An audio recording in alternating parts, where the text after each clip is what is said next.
दी छोड़ सतगुरु रामपाल जी परमेश्वर जी की जय हो।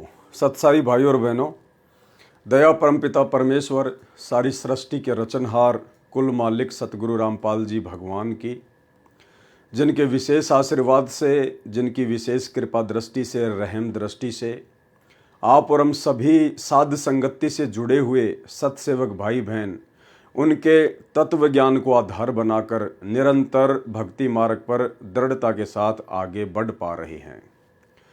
भाई और बहनों, ये भक्ति और भगवान नामक जो पुस्तक है, ये पुस्तक उन दृढ़ आत्माओं के तमाम थोड़े बहुत यदि कोई संशय उनके अंदर शेष होंगे, सबको बाहर निकाल फेंकेगी। ये पुस्तक भगत आत्मा को इतना दृढ़ बना देगी कि 21 ब्रह्मांड का स्वामी ज्योति निरंजन भी यदि सतगुरु रामपाल जी परमेश्वर जी के चरणों से दूर करने के लिए लाख प्रयास करे तो भी भगत को उनके चरण कमल से दूर नहीं कर पाएगा। भाई और बहनों, आप और हमारा साध संगति से जुड़े हुए तमाम भाई बहनों का बहुत बड़ा परम सौभाग्य है जो कलयुग की पिछली पीढ़ी में परमेश्वर सतगुरु रामपाल जी ने हमें मनुष्य जन्म दिया, हमें अपनी शरण में लिया और अपने लाखों करोड़ों भक्तों में परमेश्वर ने हमें साध संगति से जोड़ दिया।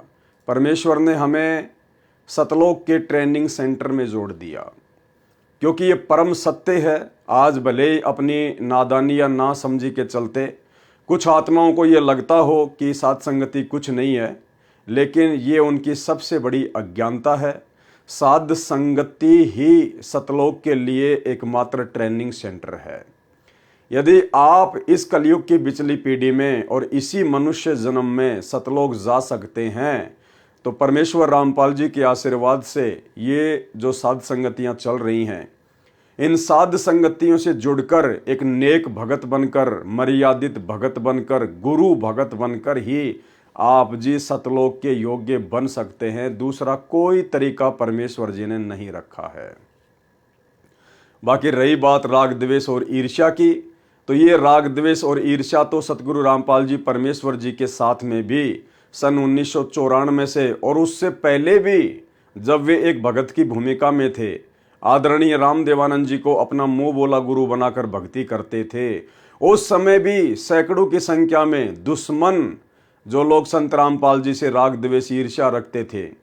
और 1994 से जब से वे नाम दीक्षा देने लगे, उसके बाद उनकी शरण में आकर न जाने कितने लोग गुरुद्रोही हो चुके हैं और उनसे राग द्वेष ईर्ष्या करके उनका कुप्रचार करना, उनके चरणों से भगत आत्माओं को नीचे गिराना, और वर्तमान में भी 2014 बरवाला कांड के बाद उन्हीं के वो भगत जो सारनाम प्राप्त थे, सतनाम प्राप्त थे, लेकिन 2014 बरवाला कांड की घटना को ना समझ पाने के चलते संत रामपाल जी से दूर हो गए, दूसरे पंथों में चले गए या भक्ति छोड़कर घर पर बैठ गए और आज उनके घोर विरोधी हैं।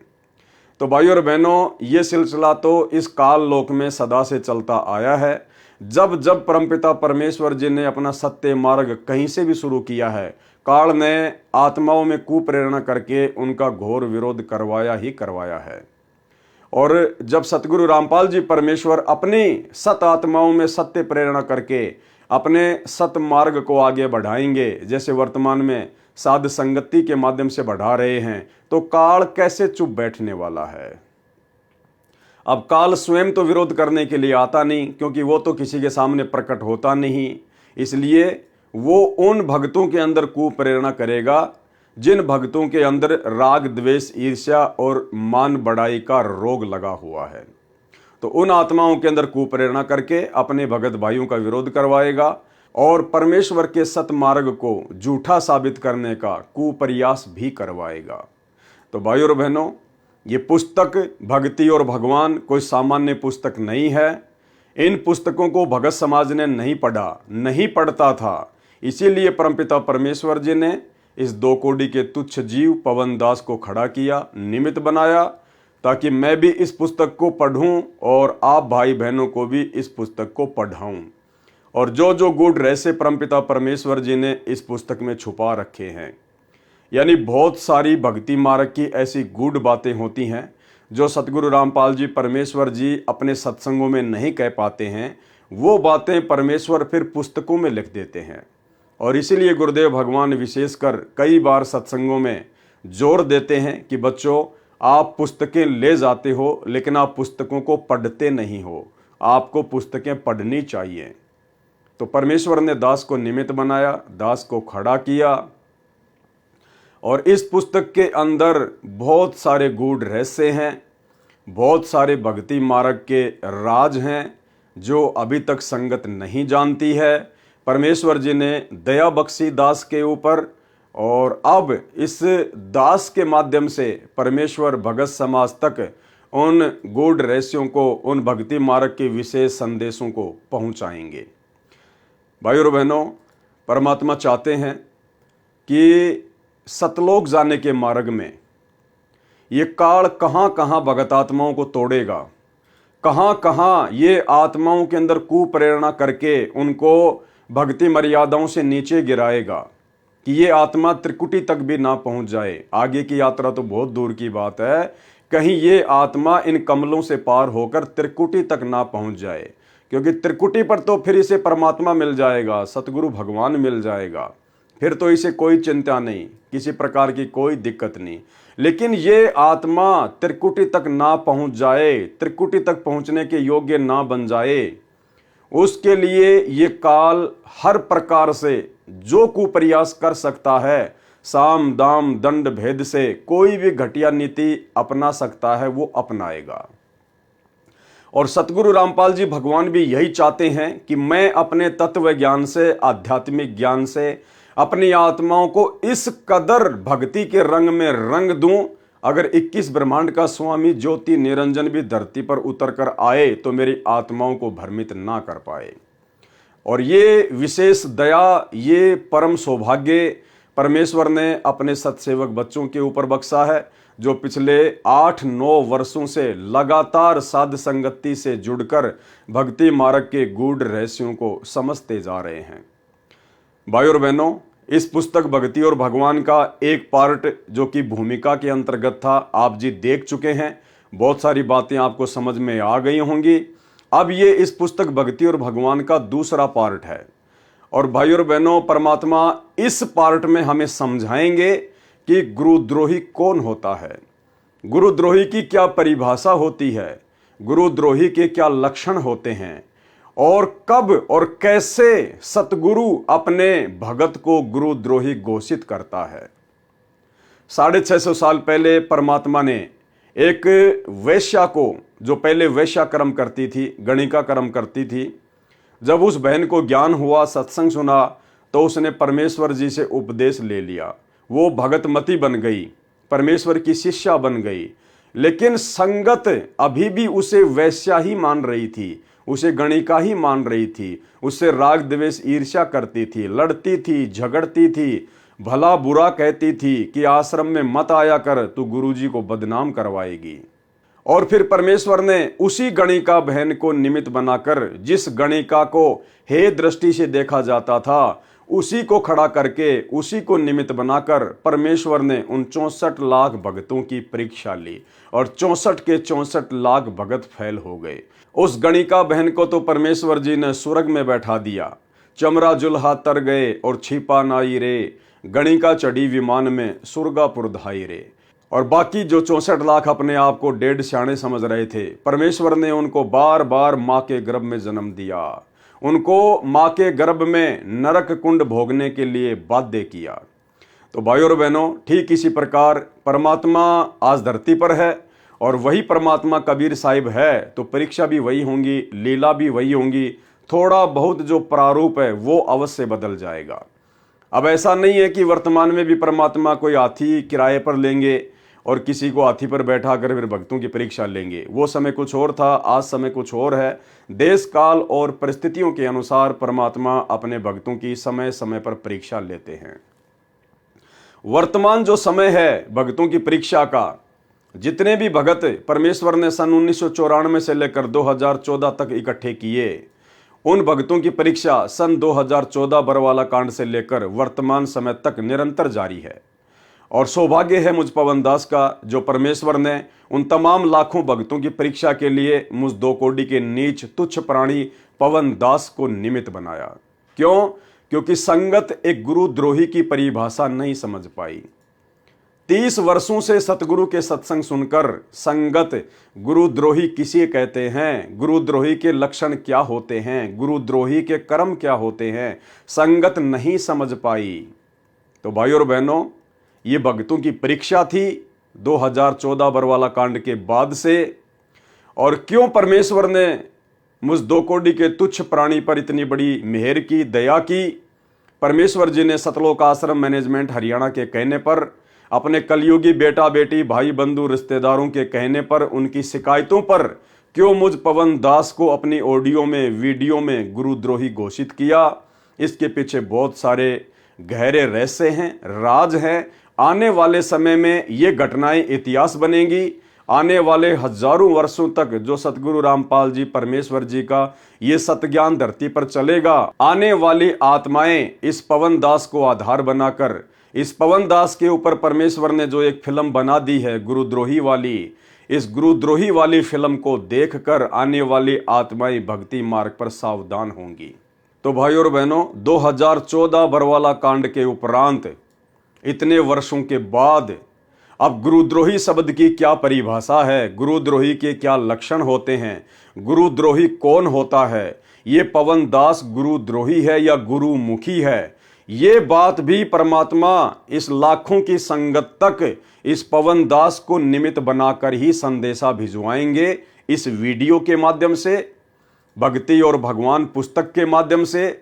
आज ये दूसरे नंबर का वीडियो उसी टॉपिक पर है कि आज से पहले कितने लोग गुरुद्रोही हो चुके हैं, उन लोगों में क्या क्या लक्षण थे जिससे उनको गुरुद्रोही कहा जा सकता है, और क्यों सतगुरु रामपाल जी परमेश्वर जी ने उनको गुरुद्रोही घोषित किया। भाई और बहनों, बाकी बातें हम इस वीडियो के लास्ट में करेंगे। उससे पहले हमने आज ये समझना पड़ेगा, इस पुस्तक के माध्यम से सतगुरु रामपाल जी परमेश्वर जी हमें समझाना चाह रहे हैं कि भाई गुरुद्रोही की परिभाषा क्या होती है, गुरुद्रोही के क्या लक्षण होते हैं। और तुम नादान संगत वालों ने बिना सोचे समझे किसी के भी कहने से तुमने किसको गुरुद्रोही मान लिया, और असल में संगत में गुरुद्रोही वाले कर्म कौन कर रहा है। बहुत सारी बातें हैं, परमेश्वर की बहुत बड़ी मेहर साध संगति से जुड़े हुए भाई बहनों के ऊपर। परमात्मा कोई भी कमी अपने भक्ति मार्ग में अपने भक्तों के लिए नहीं छोड़ेंगे, ताकि इसी जन्म में हम भगत आत्माएं निर्बाध रूप से निसंशय होकर सतलोक को प्रस्थान कर जाएं। तो भाई और बहनों, पुस्तक आपके सामने है, भक्ति और भगवान, और ये दूसरा वीडियो बनने जा रहा है। ये इसकी विषय सूची है, शंका समाधान, गुरुद्रोही की गति। 1 नंबर पर है भगत संजय उर्फ कृष्णदास गुरुद्रोही का पोल खाता। तो आज हम 1 नंबर पॉइंट से शुरू करेंगे कि परमेश्वर हमें गुरुद्रोही के विषय में क्या बताना चाहते हैं, क्या समझाना चाहते हैं, जिसको संगत 2014 बरवाला कांड के बाद से समझ नहीं पाई। पुस्तक भक्ति और भगवान, शंका समाधान, भगत संजय उर्फ कृष्णदास गुरुद्रोही का पोल खाता। किसी ने सवाल किया सतगुरु रामपाल जी परमेश्वर जी से, एक कृष्णदास नाम का लगभग 30 वर्ष का व्यक्ति अंबाला के पास कलाल्टी गांव में किसी पुराने गरीबदास मंदिर आश्रम में रहता है।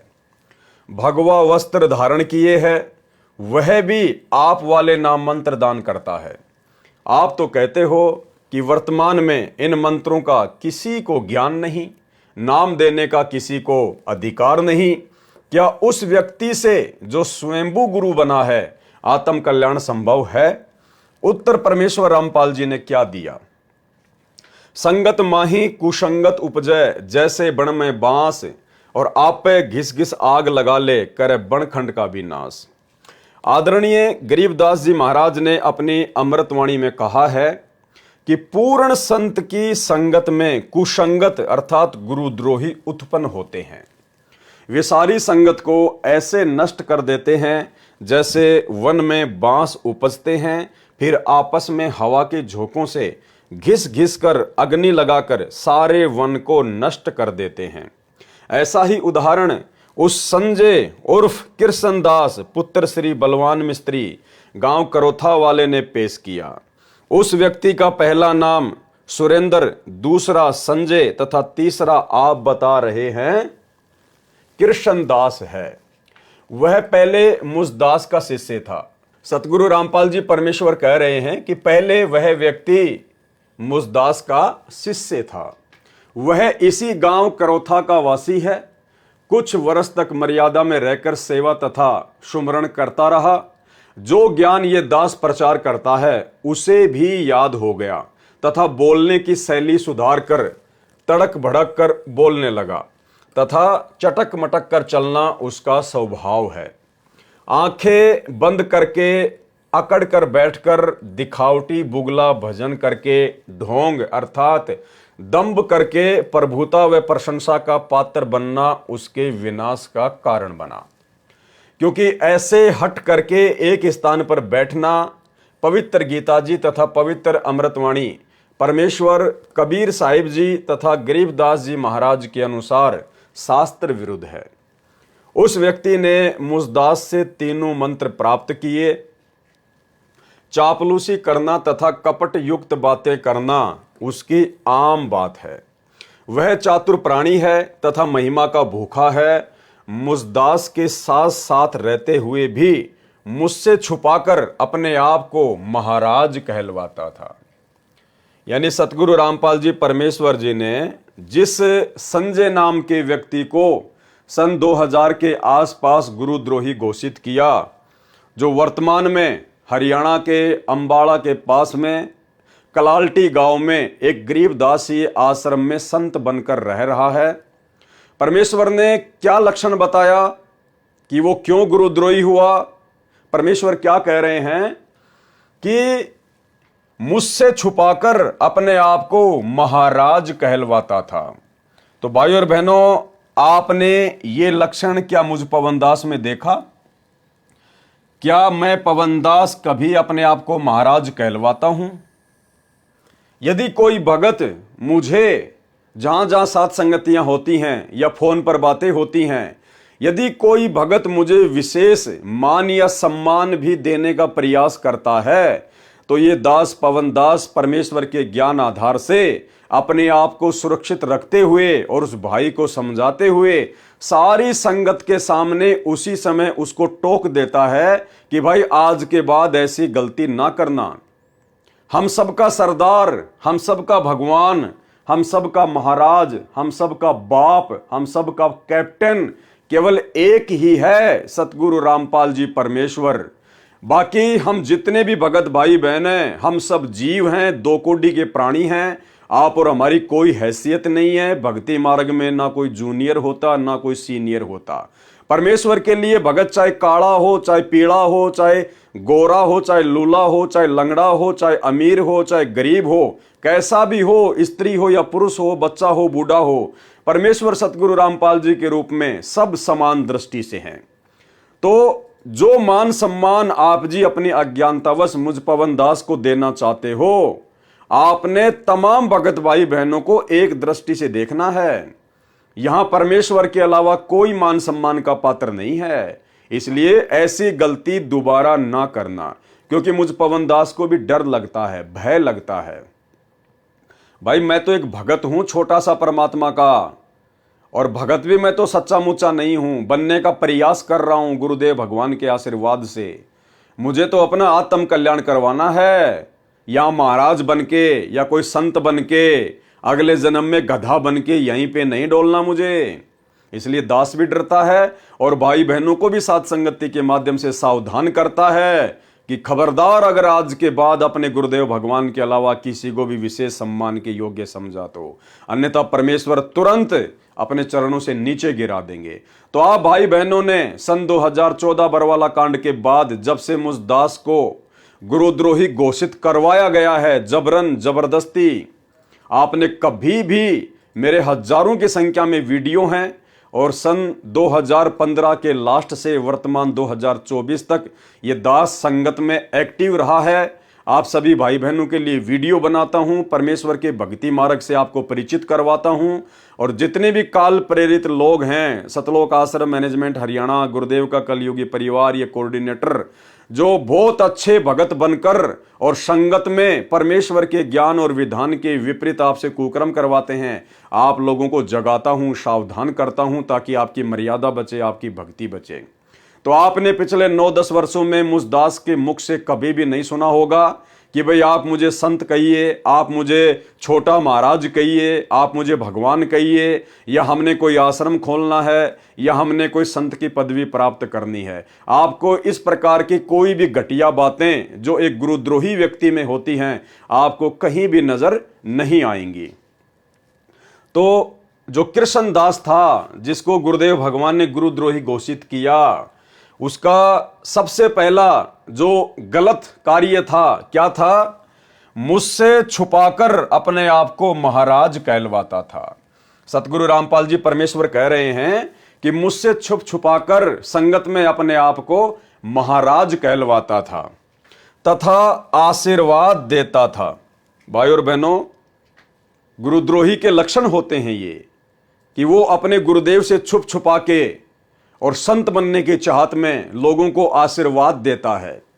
लेकिन आपने पिछले 10 वर्षों में मुझ पवन दास के अंदर ऐसा किसी भी प्रकार का कोई भी घटिया कर्म नहीं देखा होगा।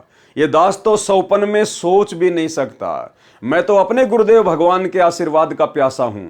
मैं दो कुंडी का जीव, मूर्ख प्राणी, जड़मती प्राणी, मेरी क्या औकात मैं किसी को आशीर्वाद दे सकूं, मेरी क्या हैसियत। तो भाई और बहनों, ये घटिया कर्म ना दास ने कभी किया और ना कभी दास ने सौपन में सोचा, और ना दास ऐसा कभी सोच सकता है। तो जिस व्यक्ति को गुरुदेव ने गुरुद्रोही घोषित किया, उसमें दूसरा लक्षण क्या था? वो व्यक्ति आशीर्वाद भी देता था भगत समाज को। क्योंकि सतगुरु रामपाल जी परमेश्वर जी ने सन 1994 में अपने भक्ति मार्ग की शुरुआत की थी। भाई और बहनों, उस समय परमेश्वर इतने सारे प्रमाण जो वर्तमान में उन्होंने दिखा दिए हैं, हमारी आत्मा को दृढ़ कर दिया है। गीता, वेद, कुरान, पुराण, बाइबल, अन्य संत महात्माओं की पुस्तकें, उनके सत्संगों में उनके विचार कि अध्यात्म से उनकी बातें कितनी मेल खाती हैं, सत्य क्या है। उसके बावजूद आदरणीय गरीबदास जी का सूक्ष्म वेद और कबीर सागर, यानी परमेश्वर ने वर्तमान में तो कोई कमी नहीं छोड़ी है।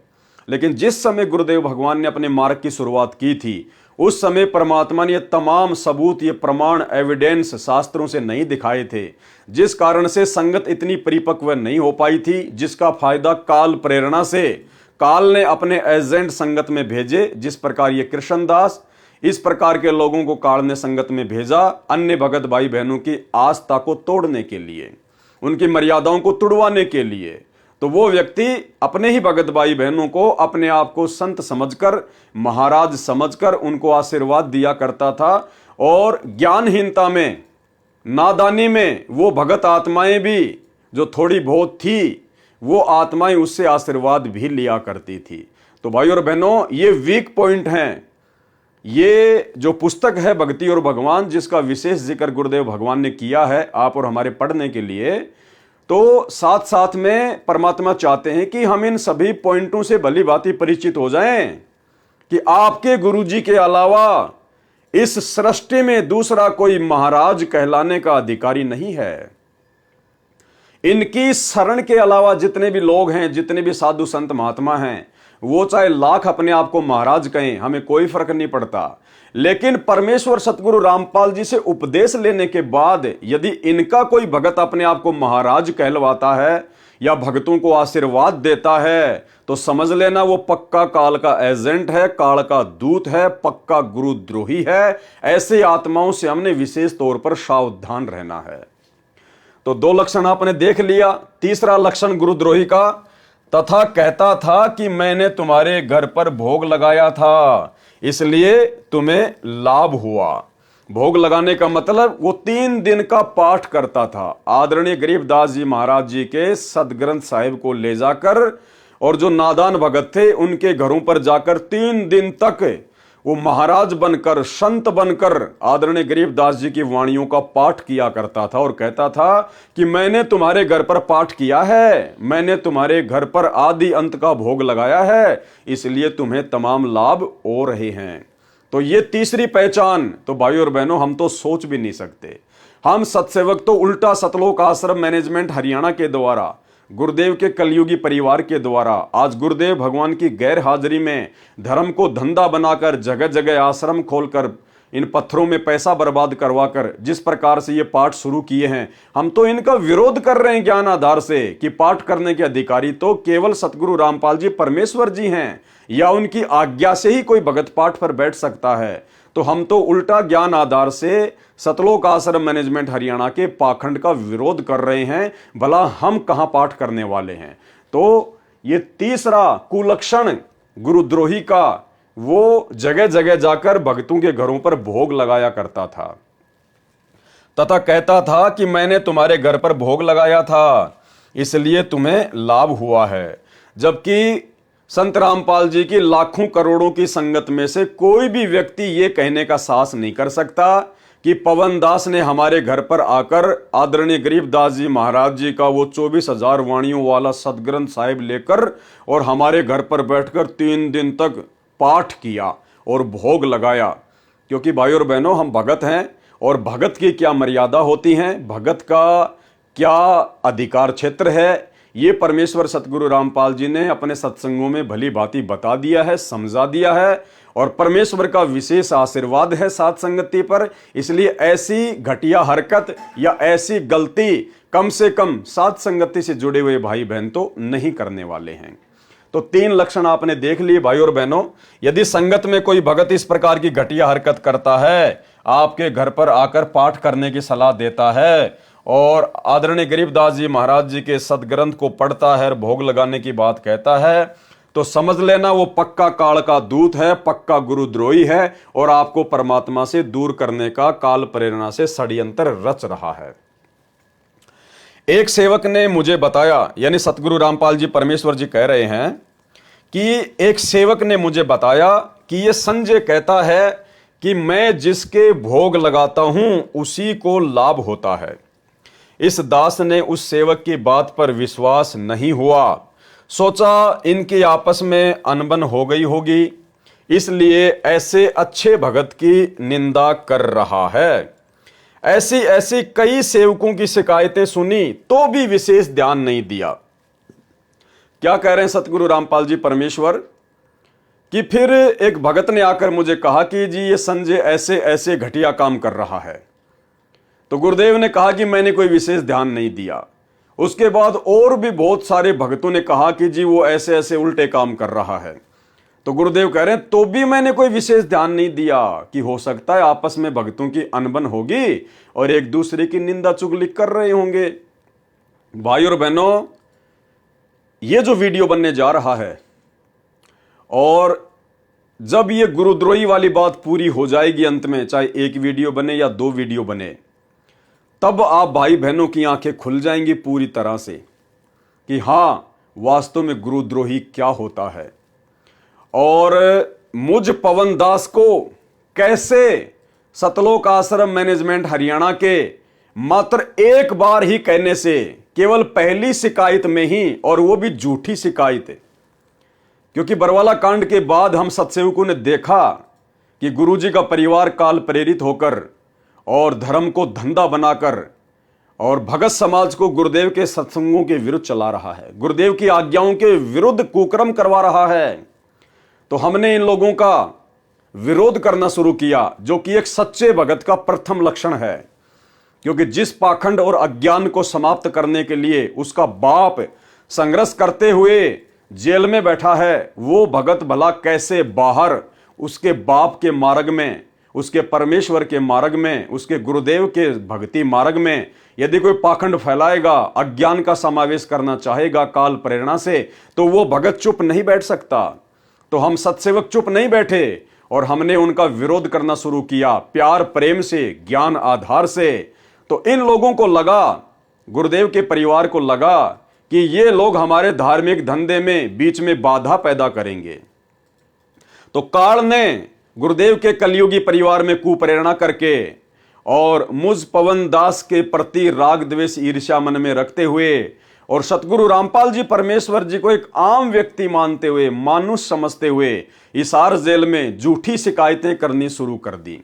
और पहली ही शिकायत में गुरुदेव भगवान ने अपने मिशन के अकॉर्डिंग, अपनी लीला के तहत, भाई और बहनों, यहां मैं जो ये मिशन शब्द यूज कर रहा हूं कि मुझ पवन दास को गुरुद्रोही घोषित करना मेरे पूज्य गुरुदेव भगवान के द्वारा, ये उनके मिशन का एक मुख्य हिस्सा है, ये उनकी लीला का एक अहम हिस्सा है। ये बातें आपको या तो ये वीडियो समाप्त होने के बाद में समझ में आएंगी या आपको उस समय समझ में आएंगी जब आप स्वयं सतगुरु रामपाल जी परमेश्वर जी के मुख कमल से उनके आने के बाद में इस प्रकार की बातें सुनेंगे। लेकिन उस समय बहुत देर हो चुकी होगी, आपका सारा भक्ति धन काल प्रेरणा से उनका परिवार बर्बाद करवा चुका होगा।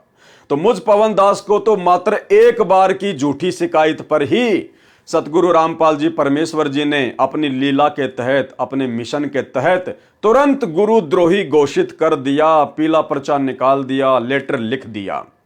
अब यहां आप देखना भाई और बहनों, वही सतगुरु रामपाल जी भगवान जिन्होंने मुझे गुरुद्रोही घोषित किया, और ये वही सतगुरु रामपाल जी परमेश्वर जी हैं जिन्होंने उस संजय नाम के व्यक्ति को, उस कृष्ण नाम के व्यक्ति को गुरुद्रोही घोषित किया। तो गुरुदेव के पास में बहुत सारी शिकायतें गई, एक नहीं, दो नहीं, तीन नहीं, बहुत सारे भक्तों ने जाकर शिकायत की। तो भी गुरुदेव भगवान क्या कह रहे हैं कि मैंने कोई विशेष ध्यान नहीं दिया, और मैंने सोचा कि इतने अच्छे भगत को ये लोग ऐसा कह रहे हैं, जरूर आपस में इनकी कोई अनबन होगी। यानी आप जी सुनते जाना, इस वीडियो को देखते जाना। पवन दास को मात्र पहली शिकायत पर गुरुद्रोही घोषित करना, और इस कृष्ण नाम के व्यक्ति को, जो वास्तव में सारे कुक्रम गुरुद्रोही वाले कर रहा था, और इस संजय उर्फ कृष्ण दास नाम के व्यक्ति को गुरुद्रोही घोषित करने में सतगुरु रामपाल जी परमेश्वर जी के द्वारा साल भर का समय लिया गया। और सैकड़ों की संख्या में भक्तों की शिकायतें सुनने के बाद तो ये आपको समझ में आएगा कि गुरुद्रोही क्या होता है, और पवन दास को पूज्य गुरुदेव भगवान ने अपनी लीला के तहत क्यों गुरुद्रोही घोषित किया, और इस संजय दास को, इस कृष्ण दास को क्यों सैकड़ों शिकायतें जानने के बाद भी गुरुद्रोही घोषित नहीं किया। अंत में जब गुरुदेव ने अपनी आंखों से देख लिया, तब जाकर उसको गुरुद्रोही घोषित किया, और उसके बाद भी उसको रोकने का प्रयास किया, उसको भगत बनाने का प्रयास किया। आप देखते जाइएगा भाई और बहनों। एक सेवक ने मुझे बताया कि यह संजय कहता है कि मैं जिसके भोग लगाता हूं उसी को लाभ होता है। इस दास ने, अर्थात परमेश्वर गुरुदेव कह रहे हैं कि इस दास ने उस सेवक की बात पर विश्वास नहीं हुआ, सोचा इनके आपस में अनबन हो गई होगी, इसलिए ऐसे अच्छे भगत की निंदा कर रहा है। ऐसी कई सेवकों की शिकायतें सुनी तो भी विशेष ध्यान नहीं दिया, क्योंकि उस व्यक्ति में चतुरता तथा चापलूसी आवश्यकता से अधिक थी। भाई और बहनों, हमारे गुरुदेव भगवान तो परमात्मा है, कबीर साहिब हैं, परमेश्वर हैं, ये तो अंतर्यामी हैं। जिस समय भगत ने पहली बार शिकायत की तो क्या गुरुदेव ने अपनी दिव्य दृष्टि से देखा नहीं होगा?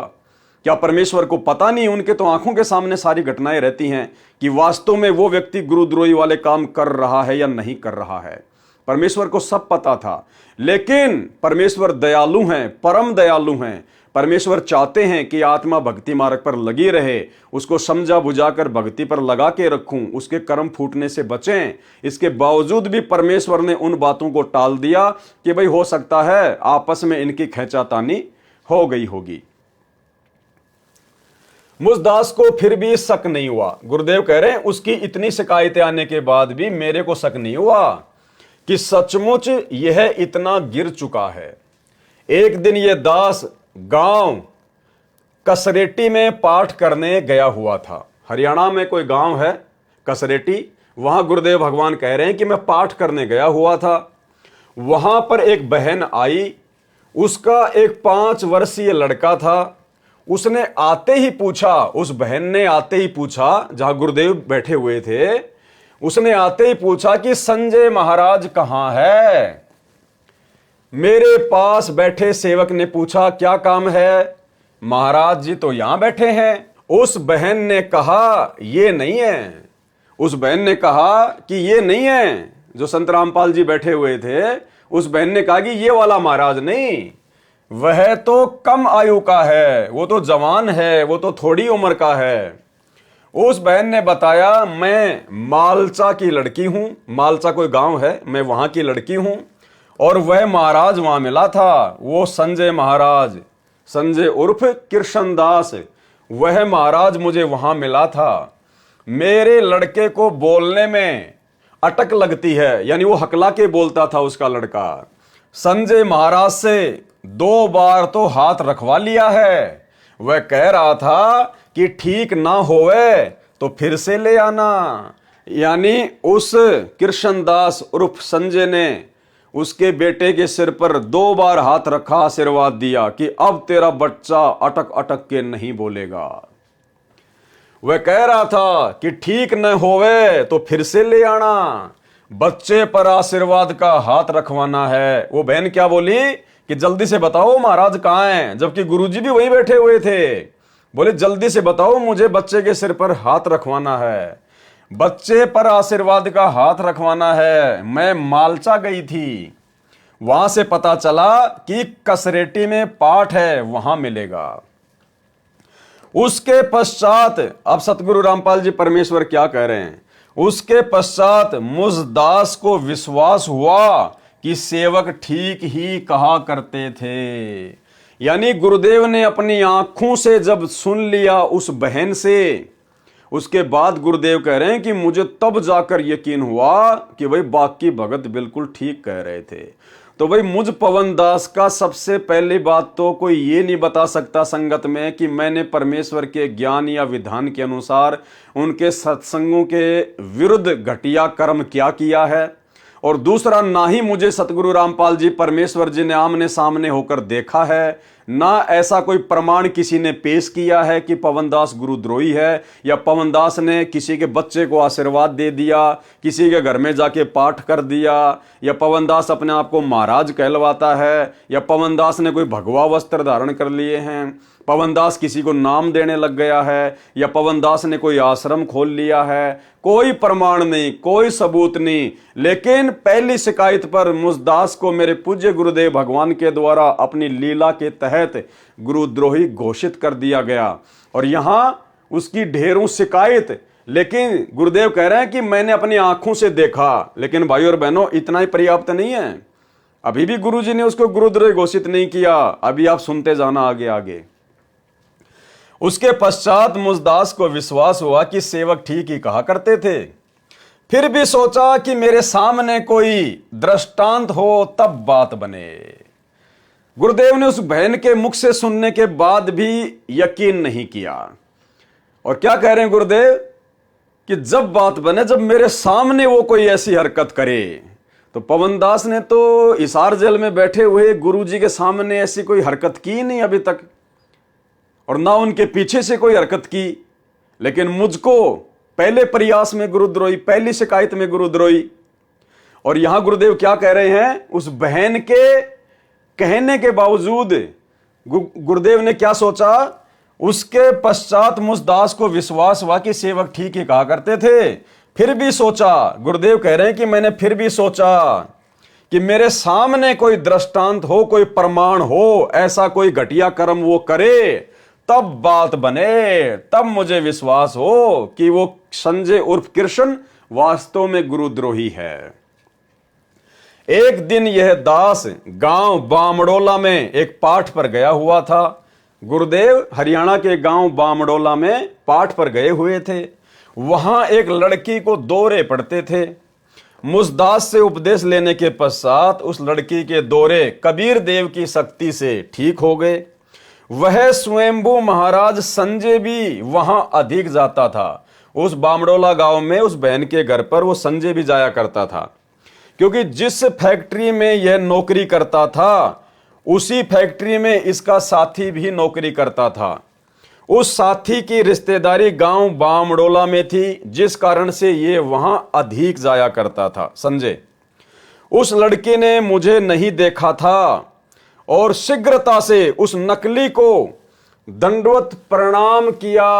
यानी जब गुरुजी बामडोला में पाठ पर गए हुए थे तो वहां पर ये संजय भी बैठा हुआ था गुरुजी के पास में, ये कृष्णदास उर्फ संजय।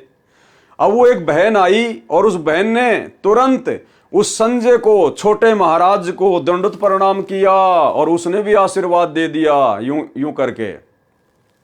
अब गुरुजी ने अपनी आंखों से देख लिया, गुरुजी ने अपनी आंखों से देख लिया, लेकिन फिर भी गुरुद्रोही घोषित नहीं किया और मुझ पवनदास को केवल एक झूठी शिकायत पर गुरुद्रोही घोषित कर दिया। यह बहुत बड़ी लीला है परमात्मा की, आप देखते जाना आगे क्या कह रहे हैं परमात्मा। उस लड़के ने मुझे नहीं देखा, सतगुरु रामपाल जी भगवान कह रहे हैं कि उस बहन ने मुझे नहीं देखा कि भाई यहां पे गुरुजी भी बैठे हुए हैं, और जल्दी से उस नकली को, उस कृष्ण उप संजय को दंडवत प्रणाम किया। ये दास देखता ही रह गया। गुरुजी कहते हैं मैं तो आंखें फाड़ के देखता ही रह गया। जब नकली महाराज संजय ने उसको मेरे सामने ही आशीर्वाद का हाथ किया, गुरुजी के सामने ही उस संजय उर्फ कृष्णदास ने यूं हाथ करके उसको आशीर्वाद दिया कि ले ले आशीर्वाद। मेरे पूज्य गुरुदेव जी के सतलोक गमन के पश्चात इस कृष्णदास उर्फ संजय को पंजाब में कस्बा तलवंडी भाई जिला फिरोजपुर में बने आश्रम में देखभाल व सेवा के लिए छोड़ रखा था। गुरुदेव भगवान कह रहे हैं कि मेरे गुरुदेव के सतलोक जाने के बाद, यानी दादा गुरुदेव के सतलोक जाने के बाद, सतगुरु रामपाल जी परमेश्वर जी ने इस कृष्ण उर्फ संजय को उस आश्रम में जहां पे दादा गुरुजी रहते थे वहां पर देखभाल के लिए, छोटी मोटी सेवाओं के लिए छोड़ रखा था। वहां भी स्वयंभू महाराज बन बैठा, उस आश्रम में भी वो स्वयंभू महाराज बन बैठा। मुझ दास द्वारा भरी कैसेटों को सुनकर स्वयं प्रचारक बन गया। वहां की सारी संगत इसे महाराज जी कहकर पुकारती थी। वहां की सारी संगत और उस कृष्णदास उर्फ संजय को महाराज जी कहकर पुकारती थी तथा दंडवत प्रणाम करती थी और ये उन्हें आशीर्वाद देता था। भाई मुझ पवनदास में तो ऐसा कोई लक्षण किसी ने देखा ही नहीं, बार बार बोलने की आवश्यकता भी नहीं है।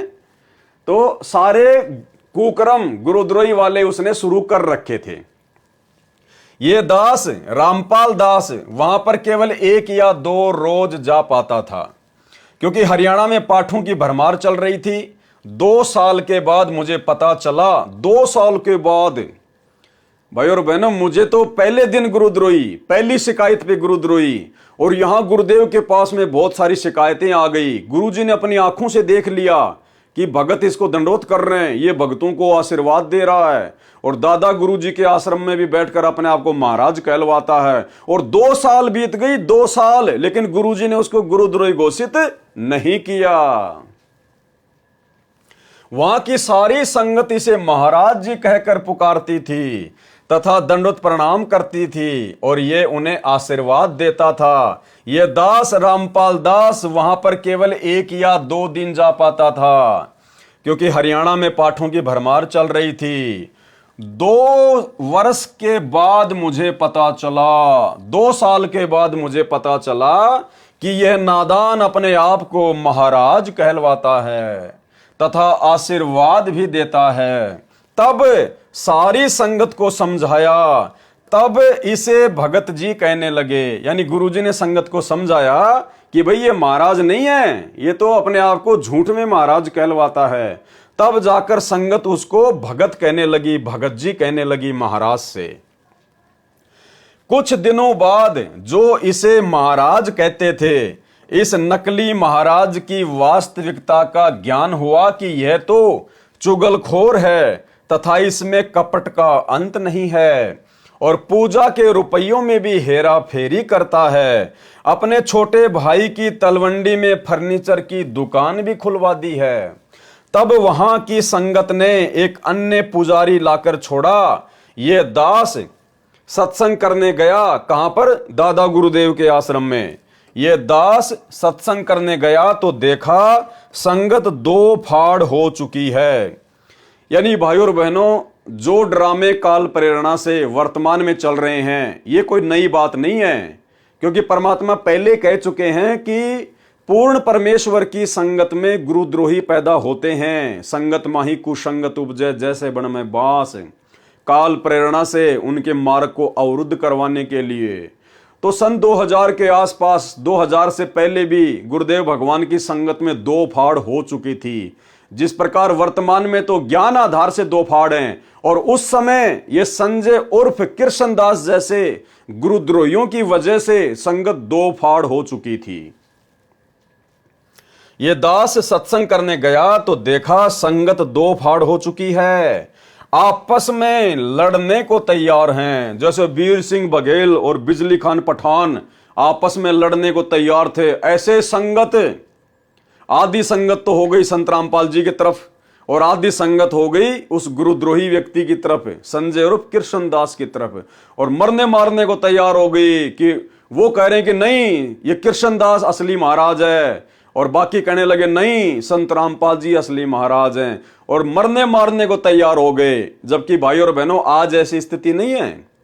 उस समय तो लोग ज्ञान को नहीं समझ पाए थे, अज्ञानता में, और वर्तमान में तो परमेश्वर जी ने अपने मिशन के तहत ये जो परीक्षा का समय चल रहा है, और परमेश्वर ने ज्ञान आधार से जो दूसरा ग्रुप बनाया है साध संगतियां सत्सेवकों का, भाई और बहनों हम तो मार खाने वाले हैं, हम तो मुकदमे झेलने वाले हैं, हम तो जेल में जाने वाले हैं, हम किसी की तरफ तू करने वाले नहीं हैं। मारना पीटना गाली निकालना ये सारा का सारा ठेका तो काल प्रेरणा से सतलोक आश्रम मैनेजमेंट हरियाणा ने ले रखा है। हम सत्सेवक तो परमेश्वर के ज्ञान आधार से चल रहे हैं।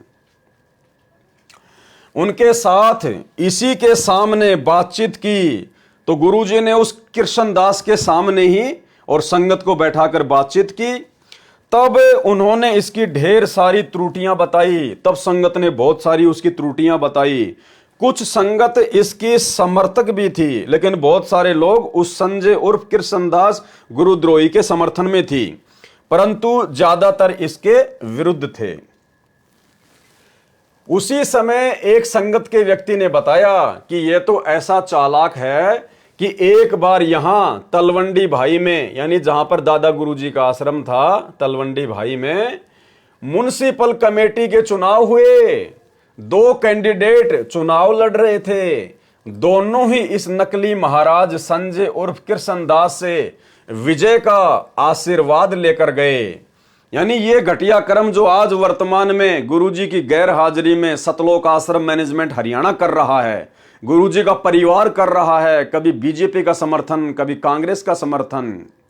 तो गुरुदेव ये साबित करना चाहते हैं कि काल ने पहले भी यही कुक्रम संगत में शुरू करवाए थे उस संजय उर्फ कृष्णदास के द्वारा, क्योंकि ये कर्म गुरुद्रोहियों के होते हैं। वो दोनों ही कैंडिडेट, दोनों ही उम्मीदवार इस नकली महाराज संजय उर्फ कृष्णदास से जीतने का आशीर्वाद लेकर गए, विजय का आशीर्वाद लेकर गए। दोनों ही, एक की विजय होनी ही थी, विजेता कैंडिडेट यानी जो जीत गया चुनाव में, म्युनिसिपैलिटी के चुनाव में, वो कैंडिडेट बैंड बजाता हुआ आश्रम में आया, इसके माला डाली तथा इसने कहा कि मेरा आशीर्वाद कभी खाली नहीं जाता। इसने दोनों को आशीर्वाद दे दिया। अब जो जीत गया वो बैंड बाजे बजा के और महाराज जी के पास में आया, संजय उर्फ कृष्णदास के गुरुद्रोही के, जिस समय ये संत रामपाल जी का भगत था। आते उसने संजय उर्फ कृष्णदास के गले में माला डाली कि महाराज जी आपके आशीर्वाद से मैं जीत गया, मेरी विजय हो गई। तब वहीं खड़े एक व्यक्ति ने कहा कि जो पराजित हुआ है, यानी जो कैंडिडेट हार गया, वह भी तो आपसे ही आशीर्वाद प्राप्त करके गया था। उस नकली महाराज कृष्णदास उर्फ संजय ने कहा कि जो पहले आता है उसी की विजय होती है, कि जो पहले आता है ना मेरा आशीर्वाद लेने, वही जीतता है। अब भाई और पवन दास ने तो किसी को आशीर्वाद नहीं दिया। पवन दास तो इस राजनीति के चक्कर से कोसों दूर है, और आप भाई बहनों को भी समझाता है कि राजनीति तो घटिया कर्म है। गुरुजी सत्संग में बताते हैं ये घटिया कर्म करने का ठेका तो गुरुजी के परिवार ने ले रखा है, सतलोक आश्रम वालों ने। हम तो राजनीति से कोसों दूर हैं। तो गुरुद्रोही का ये लक्षण है, लोगों को जीतने का आशीर्वाद देना और फिर अपने गले में माला डलवाना, हम तो इस कर्मों से बहुत दूर हैं। क्या कहा उस संजय और कृष्णदास ने कि जो पहले आता है ना आशीर्वाद लेने, उसी की जीत होती है। उस व्यक्ति ने कहा कि पहले भी वही आया था जो हार गया। उसने कहा कि महाराज जी पहले भी बेचारा वही आया था जो हार गया। अपना सा मुंह बनाकर नकली महाराज नीचे को देखने लगा, फिर वो नीचे गर्दन करके देखने लगा, कोई जवाब नहीं उसके पास। उपरोक्त वार्ता को सुनकर मुझदास को बहुत आश्चर्य हुआ। यानी भगत वहां गुरुजी को उसके काले कारनामे सुना रहे थे, जो कभी सौपन में भी नहीं सोचा था। गुरुजी कह रहे मैंने तो कभी सौपन में भी नहीं सोचा था कि यह आस्तीन का सांप है, यानी ये इतनी बड़ी गलती करेगा। उस दिन वहां एक फिरोजपुर के सेवक के पाठ का आश्रम में भोग इस दास ने लगाया। यानी संगत से इस प्रकार की बातें सुनने के बाद भी कि महाराज जी इसने चुनाव में खड़े हुए कैंडिडेटों को आशीर्वाद दिया, फिर वो जीता, यहाँ आश्रम में आया, इसके गले में माला डाली, बैंड बाजे बजाए, गुरुदेव ने फिर भी उसको गुरुद्रोही घोषित नहीं किया और मुझ पवन दास को पहली बार में झूठी शिकायत में गुरुद्रोही घोषित कर दिया। सुनते जाना। फिर क्या कह रहे हैं गुरुदेव भगवान कि ये सारी बातें सुनने के बाद में फिर हमारे को वहां पर एक पाठ के लिए जाना था फिरोजपुर में। उस दिन वहां एक फिरोजपुर के सेवक के पाठ का आश्रम में भोग इस दास ने लगाया। भोग के पश्चात उपस्थित संगत को रक्षा सूत्र बांधने के लिए इस नकली महाराज संजय और कृष्णदास को कहा। यानी उसके बारे में इतने कुक्रम सुनने के बाद, अपनी आंखों से देखने के बाद भी गुरुजी ने गुरुद्रोही नहीं कहा, बल्कि जब गुरुजी पाठ करने लगे तो संगत के हाथ पर रक्षा सूत्र बांधने की सेवा गुरुजी ने उल्टा उसी कृष्णदास को दे दी और मुझ पवन दास को पहली बार में गुरुद्रोही कर दिया। सुनते जाना भाई और बहनों, यह रक्षा सूत्र बांध रहा था। एक बहन अपने रिश्तेदार को कह रही थी कि जिसने ये पाठ करवाया है ये मेरे फूफा जी हैं, इनकी 65 लाख रुपए की उधार नहीं मिली, क्योंकि उस समय पंजाब में उग्रवाद का जोर था, जिस कारण से ये पागल हो गया था। 5-5 गोलियां नशे की खाता था, तब भी उसे नींद नहीं आती थी। डॉक्टर ने कहा था कि इसकी संभाल रखना, ये आत्महत्या भी कर सकता है।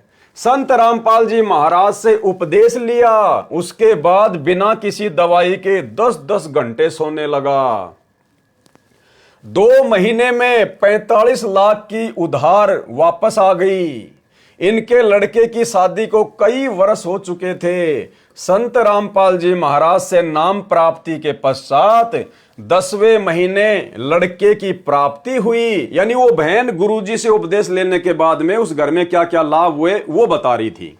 क्या क्या गुण सुनाए संत रामपाल दास जी महाराज के।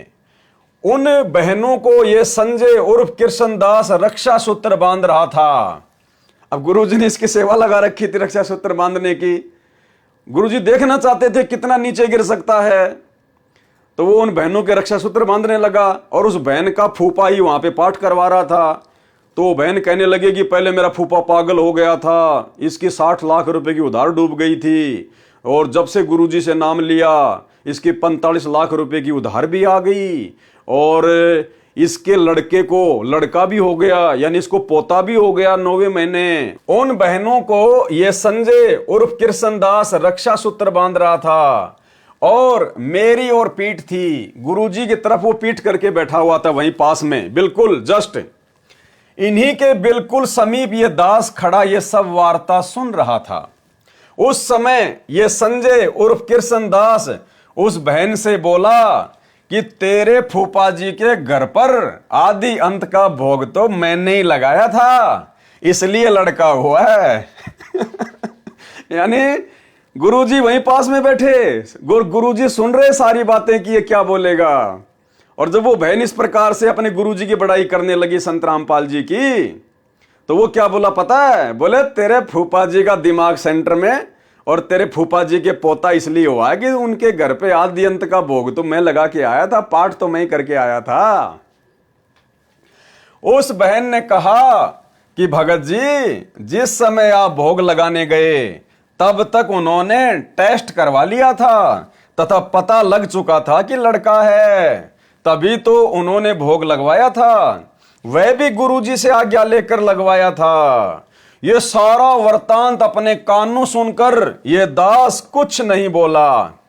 गुरुजी क्या कह रहे हैं कि अपने कानों से ये सारी बातें सुनकर, उस नीच व्यक्ति की सारी बातें सुनकर भी मैं कुछ नहीं बोला और मुझ पवन दास को एक झूठी शिकायत पर गुरुद्रोही घोषित कर दिया। ये बहुत बड़ी लीला है परमेश्वर की, आने वाले समय में आपको पता चलेगा। ये सारा वृतांत अपने कानों सुनकर ये दास कुछ नहीं बोला तथा इसकी कृतज्ञता पर घंटों सोचता रहा। कृतज्ञता मतलब इसकी नीचता पर, इसके घटियापन पर यह दास घंटों बैठकर सोचता रहा। उसी कस्बा तलवंडी भाई के एक व्यक्ति को पता नहीं था कि यह नकली महाराज स्वयंभू बना है। गुरुदेव की ओर से इसे कोई आदेश भोग लगाने या आशीर्वाद देने का नहीं है। उसने मेरे सामने कहा, उस भाई ने, जिसको मालूम नहीं था कि भाई इस संजय को गुरुजी ने आशीर्वाद दे रखा या नहीं दे रखा है, तो वो संजय भी वहीं था और गुरुजी भी वहीं था। तो वो जो नया नया भगत आया था बेचारा, उसने मेरे सामने कहा कि हमारे घर पर संजय महाराज ने भोग लगाया। पहले हमने इनके पैर धोए, चरणा अमृत लिया, बहुत अच्छा सत्संग किया। अब उसी समय जहां गुरुजी बैठे हुए थे और वो कृष्ण उर्फ संजय बैठा हुआ था, एक नया भगत आया बेचारा, उसको पता नहीं था कुछ भी। तो उसने कहा कि ओहो, संजय महाराज भी बैठे हैं।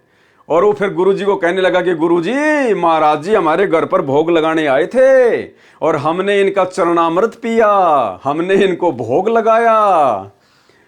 उसने मेरे सामने कहा कि हमारे घर पर संजय महाराज ने भोग लगाया, पहले हमने इनके पैर धोए, चरणा अमृत लिया, बहुत अच्छा सत्संग किया। ये बात वह नकली सुनकर वहां से उठकर चला गया। अब ये बात सुन के और वो संजय उर्फ कृष्णदास गुरुजी के पास से उठ के चला गया। यानी गुरुजी की आंखों के सामने सारे प्रमाण आते चले गए। बताओ, एक भगत अपने पैर धुलवा रहा है और उस भगत के पैरों का चरणामृत उसी के भगत भाई पी रहे हैं। भाई दास तो कभी सौपन में भी ऐसा घटिया कुकर्म करने की सोच भी नहीं सकता। यदि ऐसा कभी मेरे बुरे बुरे बुरे बुरे प्रारब्ध से ऐसा यदि कभी होना भी हो, तो मैं तो परमात्मा से विनती करता हूं, परमात्मा उस कुकर्म को करने से पहले ही मुझे मौत के घाट उतार देना। लेकिन ऐसा घटिया कर्म आपके तुच्छ दो कोड़ी के नीच भगत से ना हो जाए। इस दास ने सर्व संगत को समझाया कि इस तरह आप नाम रहित हो जाओगे, कि इस प्रकार एक भगत को यदि आप इतना महत्व दोगे, एक भगत के आप पैर धोओगे, उसका चरणामृत पियोगे, उससे पाठ करवाओगे, तो आपका नाम खंड हो जाएगा। ये तो एक आम सेवक है, ये तो एक सामान्य भगत है, परंतु उसका वहां हर समय आना रहता था। इसने अपना रंग चढ़ाए रखा। मैंने इस नकली को भी समझाया। क्या कह रहे हैं गुरुदेव? यानी गुरुजी ने उसको इतना सब कुछ देख के भी गुरुद्रोही घोषित नहीं किया, बल्कि गुरुजी ने उसको समझाया। क्या समझाया? मैंने इस नकली को भी समझाया। इसने दोबारा नाम भी लिया, इसने अपना नाम भी शुद्ध करा लिया और आगे से गलती न करने का आश्वासन दिया कि गुरुजी मैं आगे से कभी गलती नहीं करूंगा। दूसरी बार गया तो वह व्यक्ति जिसने इससे भोग लगवाया था तथा पैर धोए चरणामृत लिया था, उसकी 25 लाख रुपए की हानि हो गई। मेरे सामने बुरी तरह से रो रहा था। उसको इस दास ने बताया कि आप नाम रहित हो गए हो, कि आपका नाम खंड हो गया। आपने नकली महाराज संजय उर्फ कृष्ण दास में आस्था बना ली है, इसलिए आपको हानि हुई है। परंतु वह नादान फिर भी उसी का पिट्ठू बना रहा, फिर भी वो भगत उसी का चेला बना रहा, उसी का पिट्ठू बना रहा। इस तरह के न जाने कितने छल युक्त चरित्र इस नकली महाराज संजय उर्फ कृष्णदास कपटी के देखे। क्या कह रहे हैं गुरुजी? न जाने ऐसे ऐसे कितने छल कपट युक्त इसके आचरण मैंने अपनी आंखों से भी देखे और भक्तों से भी सुने, लेकिन फिर भी गुरुजी ने गुरुद्रोही घोषित नहीं किया। और मुझ पवन दास का एक भी कोई ऐसा घटिया कर्म नहीं, और अपने परिवार की पहली शिकायत पर, झूठी शिकायत पर मेरे को पूर्णतया गुरुद्रोही घोषित कर दिया। यही परमेश्वर की लीला है। सुनते जाना आगे। यदि सारा विवरण करूं तो एक अलग से पुस्तक तैयार हो जाए। गुरुजी कहते हैं अगर उसके सारे कुकर्मों को विस्तार से बताऊं, लिखना शुरू करूं, तो पुस्तक बन जाएगी एक ज्ञान गंगा की तरह। कह रहे समझदार को संकेत ही बहुत होता है। उसके भाई ने जो फर्नीचर की दुकान खोली थी, उस गुरुद्रोही कृष्ण और संजय दास का भाई जिसने फर्नीचर की दुकान खोली थी, उस संजय के हरियाणा आते ही वह भी दुकान बंद करके हरियाणा आ गया। वहां पर उनकी दाल नहीं गली। मुझदास द्वारा उपदेश प्राप्त सेवक यानी भगत यदि किसी अन्य भगत या व्यक्ति में श्रद्धा कर लेता है, एज ए गुरु, वैसे नहीं, वैसे हम आपस में भगत भाई बहन है। हमारी श्रद्धा अगर आपस में नहीं होगी, प्यार प्रेम आपस में नहीं होगा, तो और किस में होगा? जगत में होगा। लेकिन श्रद्धा हमने गुरु की तरह नहीं करनी है। एक छोटा सा सत्संग आपको सुनाता हूं गुरुदेव भगवान का, जिसमें गुरुदेव कह रहे हैं कि यदि कोई पुराना भगत है, उसने नाम ले रखा है, और यदि वो आप भक्तों को अच्छी अच्छी बातें बताता है तो बहुत अच्छी बात है। उसकी बातें सुनो, उसके द्वारा सुनी बातों को अपने जीवन में लागू करो कि मेरे गुरुदेव भगवान ने इस भाई को कितना अच्छा ज्ञान दिया है, और ये ज्ञान इस भगत का नहीं, मेरे गुरु जी का है। और एज ए गुरु उसमें आस्था नहीं होनी चाहिए। उसके चरण छूना, उसका चरणामृत लेना, उसको महाराज कहना, ये घटिया कर्म नहीं होने चाहिए। गुरु तो केवल एक ही है, सतगुरु रामपाल जी भगवान। As a Bhagat, as a गुरु भाई, एज ए गुरु बहन, हमारी एक दूसरे में आस्था हो सकती है, लेकिन एज ए गुरु किसी में आस्था नहीं करनी है। सुनिए, एक एक पॉइंट पर बहुत गहराई सोचना है।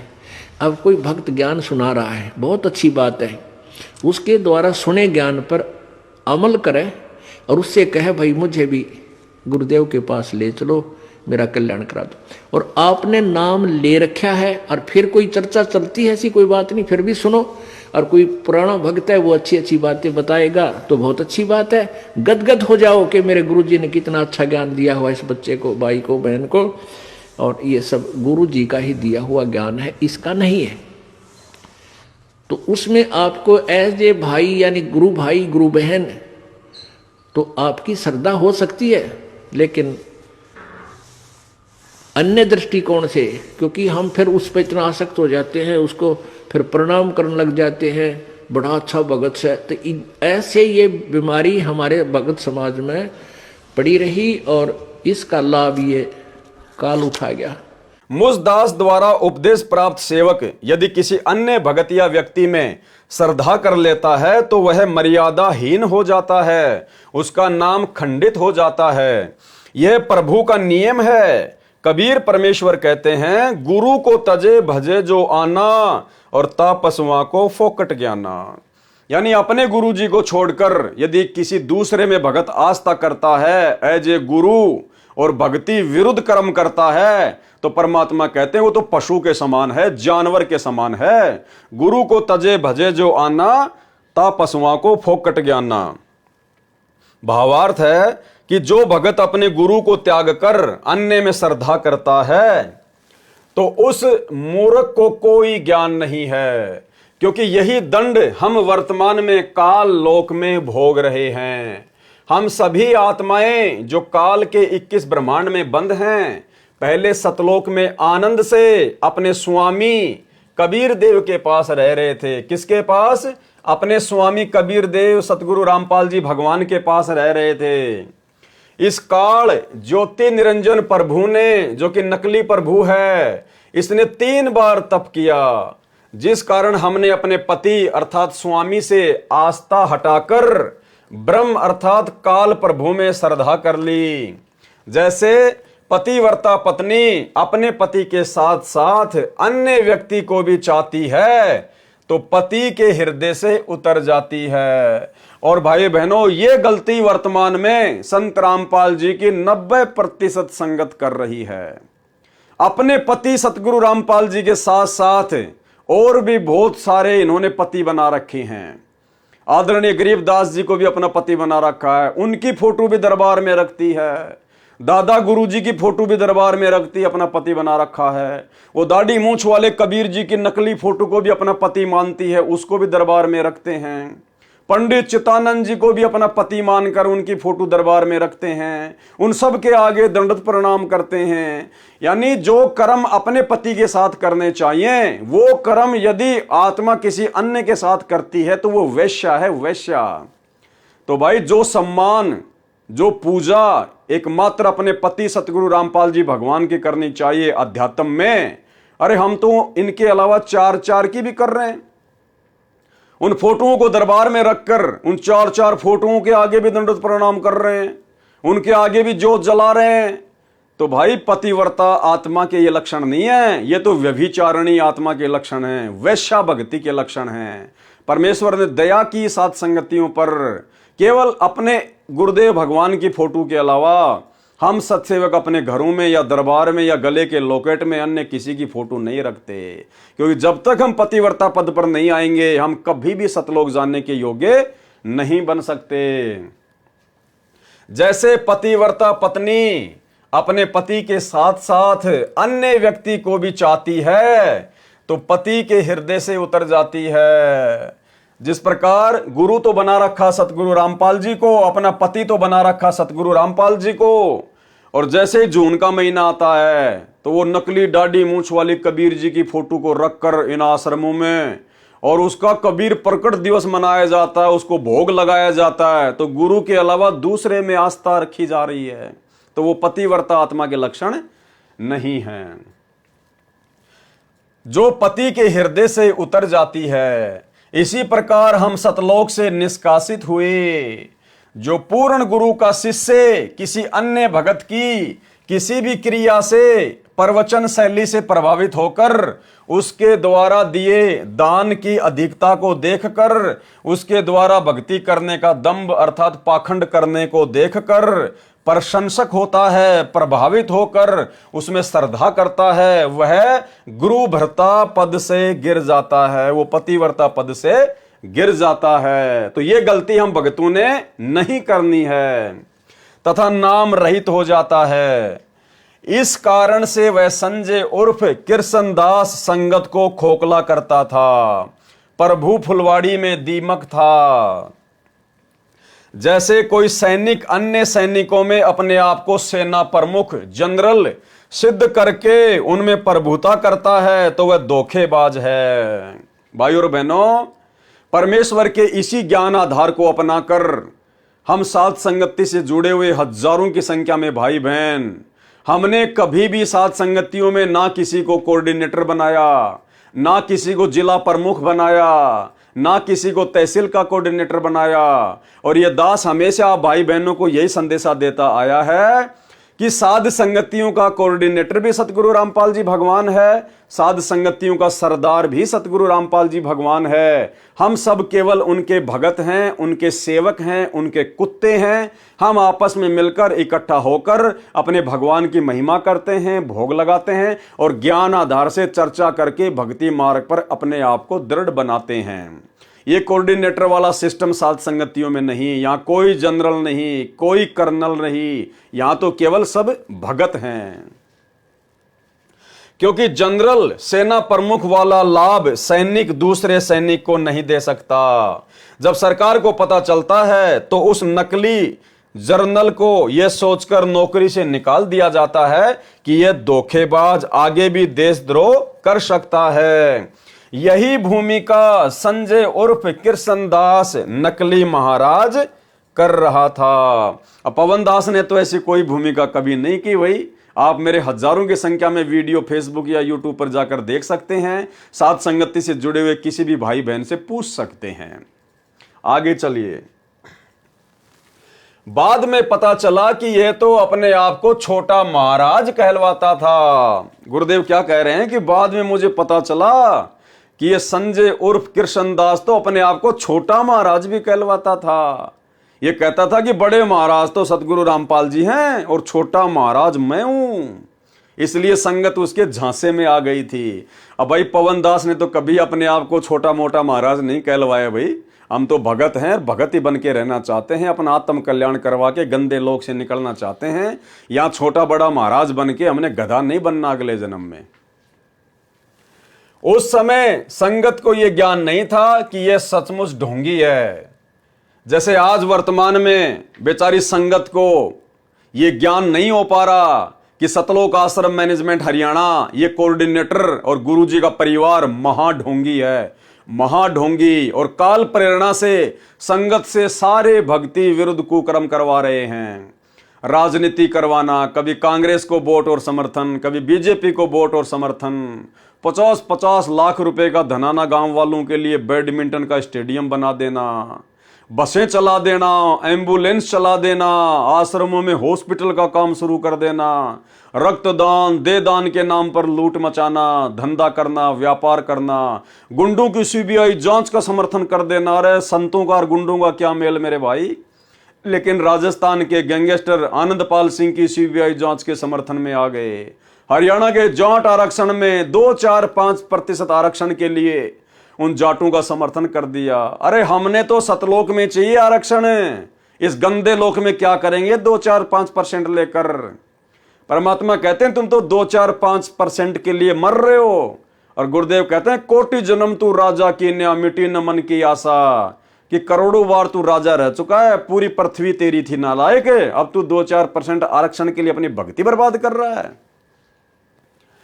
अब उस नकली गुरु से अधिक ज्ञान तो यहां की संगत के 10 वर्ष के बच्चे को भी है। उसके बाद उस नादान को ना जाने कितनी बार समझाया। क्या कह रहे हैं गुरुदेव कि उसकी इन तमाम हरकतों को देखने के बावजूद मैंने ना जाने कितनी बार समझाया। भाई पवन दास को तो कभी भी एक बार भी नहीं समझाया, एक बार भी। और पहले ही प्रयास में पहली झूठी शिकायत पे दास को गुरुद्रोही घोषित कर दिया। तो देखते जाना आप आगे आगे।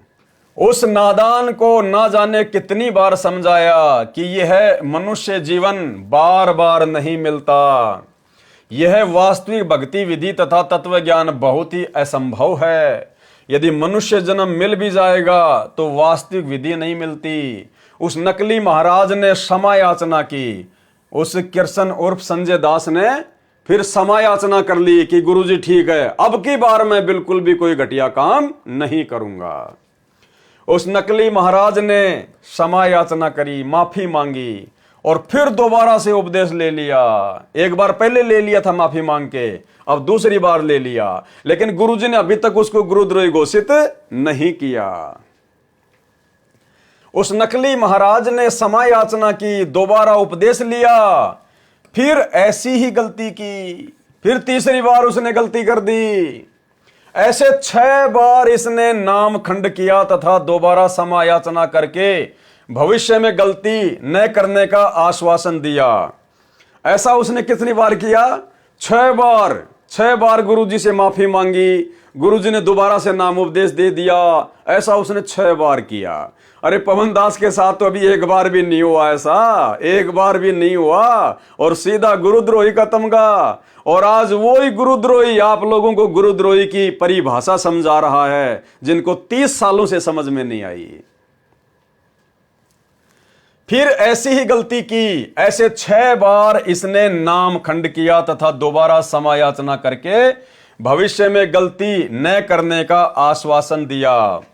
फिर गलती की, 7वीं बार फिर गलती की तथा आश्रम त्याग कर जाने लगा, और खुद ही आश्रम को छोड़ के जाने लगा, क्रोथा आश्रम से जाने लगा। इस दास ने बहुत समझाया। गुरुजी क्या कह रहे हैं कि मैंने फिर भी उसको गुरुद्रोही घोषित नहीं किया, मैंने फिर भी उसको समझाया कि भाई आश्रम छोड़ के मत जा, ज्ञान को आधार बना, भक्ति कर, ये मनुष्य जन्म बार बार नहीं मिलता। गुरुजी ने फिर भी उसको समझाया। इस दास ने बहुत समझाया, आप मत जाओ, गुरुजी रोक रहे कि मत जाओ, मार खाओगे, कहीं ठिकाना नहीं है। कबीर साहिब की वाणी भी सुनाई, गुरु सेवा में फल सर्वस आवे, और गुरु विमुख नर पार ना पावे, कि ऐसे सतगुरु को छोड़कर भाई अपनी नादानी के चलते काल प्रेरणा से मत जा, क्योंकि सच्चे गुरु के अलावा ना तो कहीं भक्ति बनेगी, ना तुझे उस भक्ति का कोई सत्य परिणाम मिलेगा। गुरु वचन निश्चय कर माने, यानी अपने गुरु की बात को मान ले, आश्रम छोड़ के मत जा, भक्ति कर और पूरे गुरु की सेवा ठाने। तुझे तो पूरा गुरु मिल गया, डटकर सेवा कर। गुरु चरणन में ध्यान लगावे, कि अपने गुरु जी के चरणों में ध्यान लगा, उनकी बातों को अपने चित्त पर रख और अंत कपट गुरु से ना लावे। और ये कपट ना कर अपने गुरु जी से, ये उल्टे काम ना कर संगत में, इस प्रकार से बैठ के भक्ति कर। गुरु से शिष्य करे चतुराई, सेवाहीन नरक में जाई। अगर तू अपने गुरु से इस प्रकार से छल कपट करेगा, चतुराई करेगा, धोखाधड़ी करेगा, तो कहते हैं सेवाहीन होकर फिर नरक में जाएगा। सतगुरु की गति हृदय धारे और सकल बकवाद निवारे, कि तेरे गुरु ने तुझे जो गति बता दी, जो बातें बता दी, जो ज्ञान दे दिया, उसके अनुसार भक्ति कर और सारी बकवाद और सारी जो बकवाद है काल प्रेरणा से, उनको त्याग दे। शिष्य होए सर्वस नहीं वारे, भगत होकर यदि अपना सब कुछ अपने गुरु जी पर नहीं वारेगा, समर्पित नहीं करेगा, और ही कपट मुख प्रीत उचारे, और मुंह से तो मीठा मीठा बोलेगा और अंदर अपने गुरु जी के प्रति कपट रखेगा, द्वेष रखेगा, तो कहते हैं नरक में जाएगा। गुरु से कपट करे चतुराई, सो हंसा भव भर में आई। वापस इसी काल लोक में गधे कुत्ते बनने के लिए आती ऐसी आत्मा। गुरु से कपट शिष्य जो राखे, फिर यम राजा के मुगदर चाखे, यानी यम राजा के, धर्मराज के दूतों के मोटे मोटे डंडे खाएगा फिर, अगर गुरु जी से कपट करेगा तो। जो शिष्य गुरु की निंदा करही, परिवार सहित नरक में पड़ही, यानी निंदा करेगा तो फिर भक्ति छोड़ेगा, भक्ति छोड़ेगा तो फिर उसका परिवार भी वैसा ही काम करेगा, तो परिवार को भी लेके डूबेगा।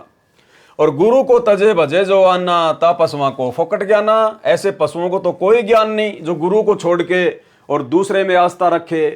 गुरु से बैर करे शिष्य जोई, भजन नाश और बहुत बिगोई। गुरु जी से राग द्वेष करने वाला, दुश्मनी करने वाला अपने भजन का सत्यानाश कर देता है। और सन्मुख गुरु की आज्ञा धारे और पीछे ते सकल निवारे, यानी गुरु जी के सामने तो उनकी आज्ञा मान ले, हाँ जी गुरु जी आप ठीक कह रहे हो, मैं ऐसा ही करूंगा, और पीछे से सारी बकवाद करे, जैसा वो गुरुद्रोही संजय और कृष्णदास करता था। बार बार गुरु जी माफ करते थे, बार बार माफी मांग लेता था, फिर पीछे से सारी बकवाद करता था। सो शिष्य घोर नरक में पढ़ी और रुधिर राध पीवे नहीं तरही। ऐसे शिष्य के साथ में अंत में क्या बनता है, घोर नरक में जाएगा और मवाद पिएगा, खून पिएगा वहां पर बदबूदार। वेद पुराण कहें सब साखी, सारे वेद शास्त्र यही कहते हैं, और साखी शब्द सबे यो बाकी, और सारे सदग्रंथ यही बातें बताते हैं कि मानुष जन्म पाए कर खोवे और सतगुरु विमुखा युग युग रोवे। कि ऐसा व्यक्ति जो गुरु की बात नहीं मानता, छल कपट करता है, आज्ञा में नहीं चलता है, कहते हैं वो अपने मनुष्य जन्म को बर्बाद कर रहा है। और सतगुरु से विमुख होकर, सतगुरु से विमुख होने का मतलब है सतगुरु से उपदेश लेने के बाद मर्यादा में रहकर भक्ति ना करना, जैसा ये सतलोक आश्रम मैनेजमेंट हरियाणा कर रहा है, वर्तमान में गुरुदेव का परिवार कर रहा है। कहते हैं ऐसा भगत भी सतगुरु विमुखा युग युग रोवे, वो पार नहीं हो पाएगा। सब बात सुनकर भी गलती करने तथा कपट करने से बाज नहीं आया। यानी गुरुदेव ने बहुत समझाया, बार बार समझाया, उसने भी माफी मांगी, लेकिन वो अपनी हरकतों से बाज नहीं आया। इस दास ने उससे पूछा कि क्या ये भक्ति विधि वर्तमान में किसी संत के पास है। जब वो आश्रम छोड़ के जाने लगा तो गुरुजी ने पूछा कि तू भाई कहां जाएगा, चल तू ही बता दे, जो ज्ञान आज मैं दे रहा हूं, क्या मेरे अलावा ये ज्ञान आज धरती पर किसी के पास है, किसी संत के पास है। उस नकली महाराज संजय ने कहा कि आपके अतिरिक्त वर्तमान में किसी संत व पंथ के पास वास्तविक ज्ञान नहीं है। इस दास ने कहा कि जानबूझकर क्यों अपने नाम को बार बार खंड कर रहे हो। उस नकली गुरु ने कहा कि आज के बाद सही चलूंगा। कहा कि गुरुजी ठीक है, आज के बाद मैं बिल्कुल सही चलूंगा और कोई गलती नहीं करूंगा। और क्या बोला, उस नकली गुरु ने कहा कि आज के बाद सही चलूंगा, मैं अपने घर पर रहूंगा, मेरी माताजी बीमार रहती है, घर पर काम करूंगा तथा आपके दर्शन करने भी आता रहूंगा। यानी मन में तो दोष उसके आ ही चुका था, उसको तो संत बनने की भूख बुरी तरह से काल ने जागृत कर दी थी। और कहा कि महाराज जी मैं आश्रम में नहीं रहूंगा, मैं अपने घर बैठ के भक्ति कर लूंगा और मेरी माता जी की सेवा करूंगा और बीच बीच में आपके दर्शन करने के लिए आता रहूंगा। मतलब इतना होने के बाद भी गुरुजी ने उसको गुरुद्रोही घोषित नहीं किया, वो आश्रम छोड़ के चला गया। उसके बाद भी गुरुजी ने उसको गुरुद्रोही घोषित नहीं किया और 2 से 3 वर्ष का समय हो गया। और पवन दास को पहली बार में झूठी शिकायत में ध्यान रखना, इस टॉपिक पर चाहे 1 वीडियो बने या 2 वीडियो बने, इसके बाद में इसका निष्कर्ष निकलेगा। और ये जो कृष्ण उर्फ संजय जो गुरुद्रोही हो चुका है, इसने भी इस भक्ति और भगवान पुस्तक को पढ़ने के बाद में सतगुरु रामपाल जी परमेश्वर जी के विरुद्ध एक पुस्तक निकाली है जिसका नाम था शैतान बन्या भगवान। यानी गुरुदेव के खिलाफ उसने बहुत सारी अभद्र बातें और बेबुनियाद बातें उस 30 पेज की पुस्तक में की है। दास आपको इस गुरुद्रोही संजय उर्फ कृष्ण दास की वो पुस्तक भी पढ़ाएगा, दिखाएगा। और उस पुस्तक को पढ़ने के बाद में भाई और बहनों आप इतने दृढ़ हो जाओगे, इतने दृढ़ हो जाओगे, काल के षड्यंत्र से इतने परिचित हो जाओगे कि आप शौपन में भी कभी अपने गुरुदेव के अलावा किसी और में आस्था करने की सोचोगे भी नहीं। उस नकली गुरु ने कहा कि आज के बाद सही चलूंगा, मैं अपने घर पर रहूंगा, मेरी माता जी बीमार रहती है, घर पर काम करूंगा तथा आपके दर्शन करने भी आता रहूंगा। इस दास ने कहा कि और विचार कर ले। गुरुजी को तो पता था कि घर पे जाके क्या खाग भक्ति करेगा, ये अपने आप में शाना बन के मन में दोष रखकर ये जा रहा है। तो गुरुदेव ने कहा, इस दास ने कहा कि और विचार कर ले, जब निकल आया है तो क्यों वापस फंस रहा है? अरे जब घर को छोड़ के भक्ति के लिए आश्रम में आ गया है तो वापस क्यों फंस रहा है? कुछ दिन और देख ले, फिर तेरा मन नहीं मानता तो तेरी इच्छा जैसा कर लेना। यानी उस ऐसे घटिया कर्म करने वाले व्यक्ति को गुरुजी फिर भी अपने पास में रखना चाह रहे हैं कि भाई कुछ दिन और रुक जा आश्रम में और देख ले, आराम से सोच ले, समझ ले, जल्दबाजी में फैसला ना ले। यानी उसकी इतनी तमाम घटिया हरकतों के बावजूद भी गुरुजी ने उसको माफ किया, उसको गुरुद्रोही घोषित नहीं किया। और पवन दास की कोई ऐसी घटिया हरकत नहीं, कोई माइका लाल एक भी प्रमाण नहीं दे सकता और दास को पहली बार में गुरुद्रोही घोषित कर दिया। सुनिए, कुछ दिन और देख ले, फिर तेरा मन नहीं मानता तो तेरी इच्छा जैसा कर लेना। आश्रम में एक सेवक इसी करोथा गांव का भगत कृष्ण कांत भी स्वेच्छा से रह रहा था। एक उसी का नाम राशि और था कृष्ण कांत और उसी के गांव का था। वो भगत भी करोथा आश्रम में ही गुरुजी के पास में रहा करता था। उस नकली महाराज ने भगत कृष्ण कांत से कहा कि यहां कुछ नहीं है, अपने घर चला जा। यानी गुरुजी के साथ में तो छल कपट की बातें कर रहा कि मैं घर बैठ के भक्ति कर लूंगा, बीच बीच में आपके दर्शन करने आ जाऊंगा। और जाते समय जो उसी के गांव का उसी के नाम का एक और भगत था कृष्ण कांत, उससे कहा, अरे क्या रखा आश्रम में, तू भी चला जा घर पे, मैं जा रहा हूं, कुछ नहीं है यहां, मेरे रहते सहते निकल जा। क्या बोला वो गुरुद्रोही उस भगत को कि मेरे रहते सहते निकल जा तू। भगत कृष्ण कांत ने कहा कि तुझे जाना है तो जा, महाराज जी के प्रति ऐसी बातें मत कह। पहले तू सबको कहता फिरता था कि संत रामपाल जी स्वयं परमेश्वर आए हैं, कबीर साहिब ही दोबारा अपना ज्ञान कराने आए हैं। अब अपने मुख से क्या बोल रहा है? भगत संजय दास, तुझे शर्म आनी चाहिए। आज पृथ्वी पर ऐसा संत नहीं है। संजय उर्फ कृष्ण दास ने अगले दिन मुझदास से कहा कि मैं जा रहा हूं और चला गया। फिर पता चला वह अपने घर न जाकर एक पाठ पर पहुंच गया। अब देखो घटिया हरकतें काल ऐसे करवाता है। गुरुजी से तो बोला मैं मेरे घर पे जा रहा हूं, मेरी माता बीमार है, घर बैठ के भक्ति करूंगा। लेकिन आश्रम से निकलते कहां गया? जहां पर पाठ चल रहा था वहां चला गया सीधा। फिर पता चला वह अपने घर न जाकर एक पाठ पर पहुंचा। वहां पर भक्तों ने पूछा कि क्या आप महाराज जी से आज्ञा लेकर पाठ पर आए हो? उसने कहा हां हां, आज्ञा लेकर पाठ पर आया हूं, आज्ञा लेकर पाठ पर आया हूं। एक भगत बाद में पाठ पर गया, उसने नकली संत को पाठ पर देखा तो पूछा, आप तो महाराज जी से घर जाने की कह रहे थे, यहां कैसे आ गए? उस नकली गुरु संजय उर्फ कृष्ण दास ने कहा कि यदि महाराज जी मुझे 2 लाख रुपए दें तथा एक पिस्तौल दें तब मैं आश्रम में रह सकता हूं। उसने कहा कि महाराज जी मुझे 2 लाख तो महीने का रुपया दें और एक मेरे को छोटी सी बंदूक दें, पिस्तौल, तब जाकर मैं आश्रम में रह सकता हूं। सुनते जाना भाई और बहनों, पवन दास ने तो ना कोई 5 लाख मांगे, ना कोई नकली कोई बंदूक मांगी,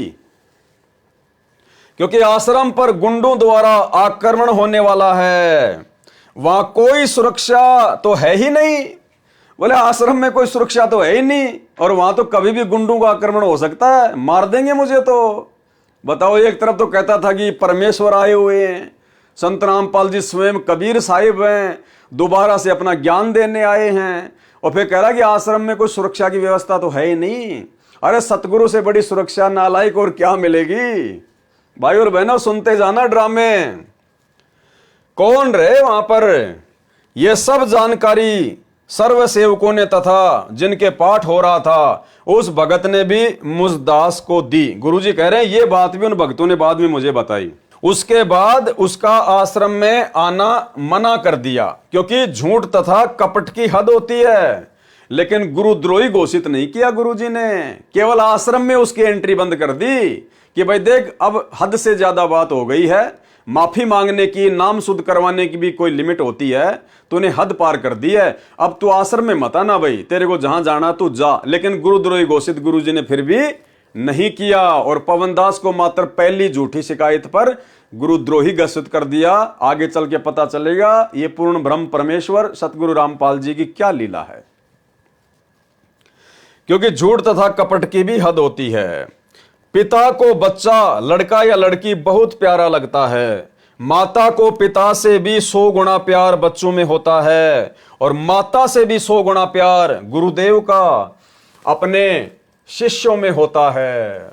इसलिए मुझदास का प्रयत्न रहा, गुरुदेव कह रहे हैं कि मेरा प्रयास रहा, इसलिए मुझदास का प्रयत्न रहा कि यह नादान काल के हाथ लगेगा, यह प्रभुता की हवस इसे खा जाएगी। उसने फिर उसी फैक्ट्री में नौकरी की जिसे छोड़कर आया था। बीच बीच में भी संगत के घरों में जाकर जहर घोलता रहा, जिस कारण बहुतों को हानि हुई, यानी बहुत सारे भगत फिर भी उसके चक्कर में आ गए। फिर भी उस पर रहम आया। क्या कह रहे हैं गुरुजी, फिर भी उसके ऊपर मेरे को रहम आया, और पवनदास के ऊपर जरा सा रहम नहीं आया। पहली बार में गुरुद्रोही घोषित कर दिया। देखते जाना परमेश्वर की क्या लीला है।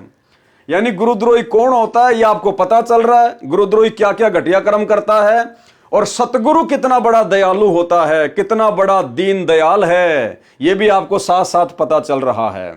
गुरुदेव कह रहे हैं फिर भी मेरे को उस पर रहम आया, आश्रम भी छोड़ के चला गया, नाम भी छोड़ के चला गया, फिर भी संगत में जाके भक्तों को तोड़ रहा है, और फिर भी गुरुजी क्या कह रहे हैं कि मेरे को उस पर रहम आया।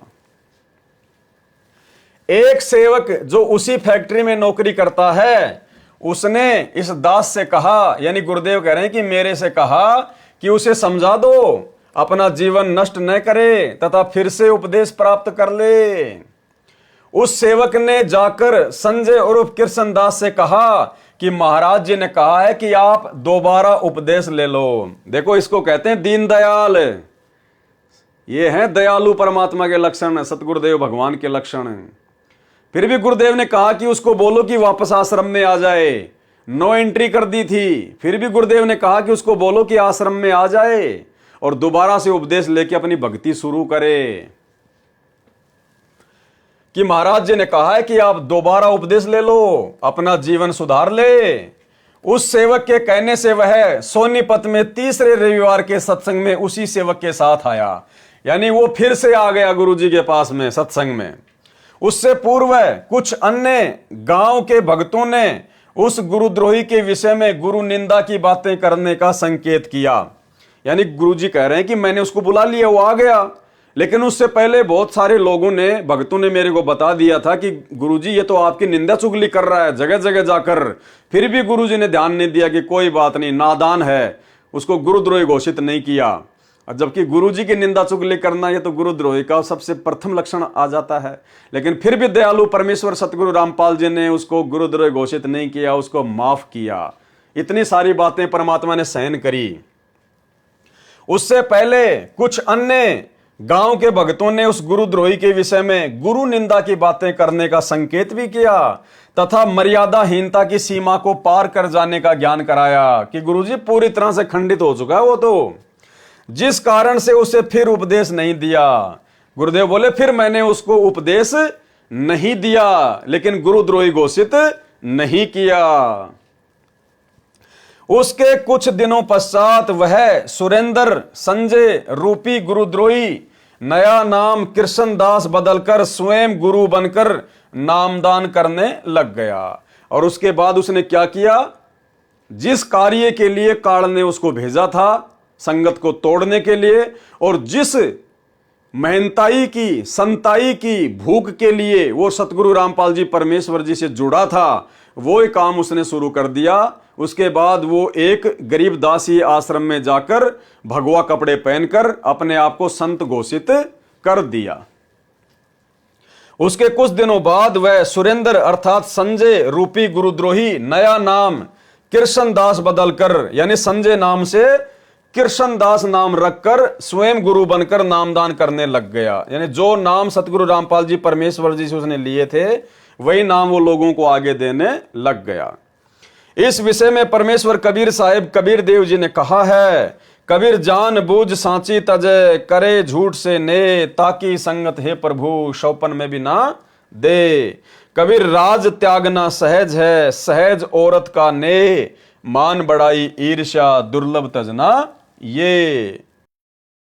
भावार्थ है कि मान बढ़ाई वश सत मार्ग को जानबूझकर त्याग कर झूठ कपट के द्वारा असत को ग्रहण जो व्यक्ति करता है उसके दर्शन तो शौपन में भी परमात्मा ना होने दे। ऐसे व्यक्ति से भगत को बहुत सावधान रहना चाहिए। आदरणीय गरीबदास जी महाराज जी ने कहा है, गुरुद्रोही की पैड़ पर जय पग आवे वीर, और 84 निश्चय पड़े सतगुरु कहें कबीर। यानी ऐसे गुरुद्रोही व्यक्ति का यदि कोई संपर्क करता है, उससे ज्ञान चर्चा करता है या उसकी बातों को ग्रहण करता है, तो कहते हैं वो भी उसी के साथ फिर नरक में जाने योग्य होता है। भावार्थ है कि संत गरीबदास जी ने कहा है कि जो साधक गुरुद्रोही हो जाता है उसका संग नहीं करना चाहिए, उसकी संगति नहीं करनी चाहिए।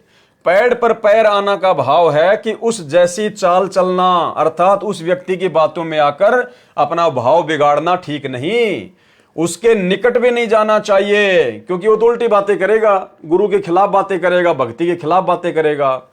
गुरुद्रोही को पागल कुत्ता जानना चाहिए। स्वस्थ कुत्ते को तो रोटी डालनी चाहिए, परंतु पागल को तो आहार कराना भी खतरे से खाली नहीं है। यानी गुरुद्रोही कैसा होता है, गुरुद्रोही की क्या पहचान होती है, गुरुद्रोही के क्या लक्षण होते हैं, ये आप इस वीडियो के माध्यम से भली भांति जान रहे हैं, पहचान रहे हैं। और इसके विपरीत इस पवन दास में, जो कि अपने गुरुदेव भगवान ने अपने मिशन के तहत, अपनी लीला के तहत, अपने मार्ग को आगे बढ़ाने के लिए, संगत में छटनी करने के लिए जो दास के ऊपर रहम किया, दास को गुरुद्रोही घोषित किया, दास को परमात्मा ने सेवा बख्शी, उस माध्यम से परमात्मा क्या समझाना चाह रहे हैं।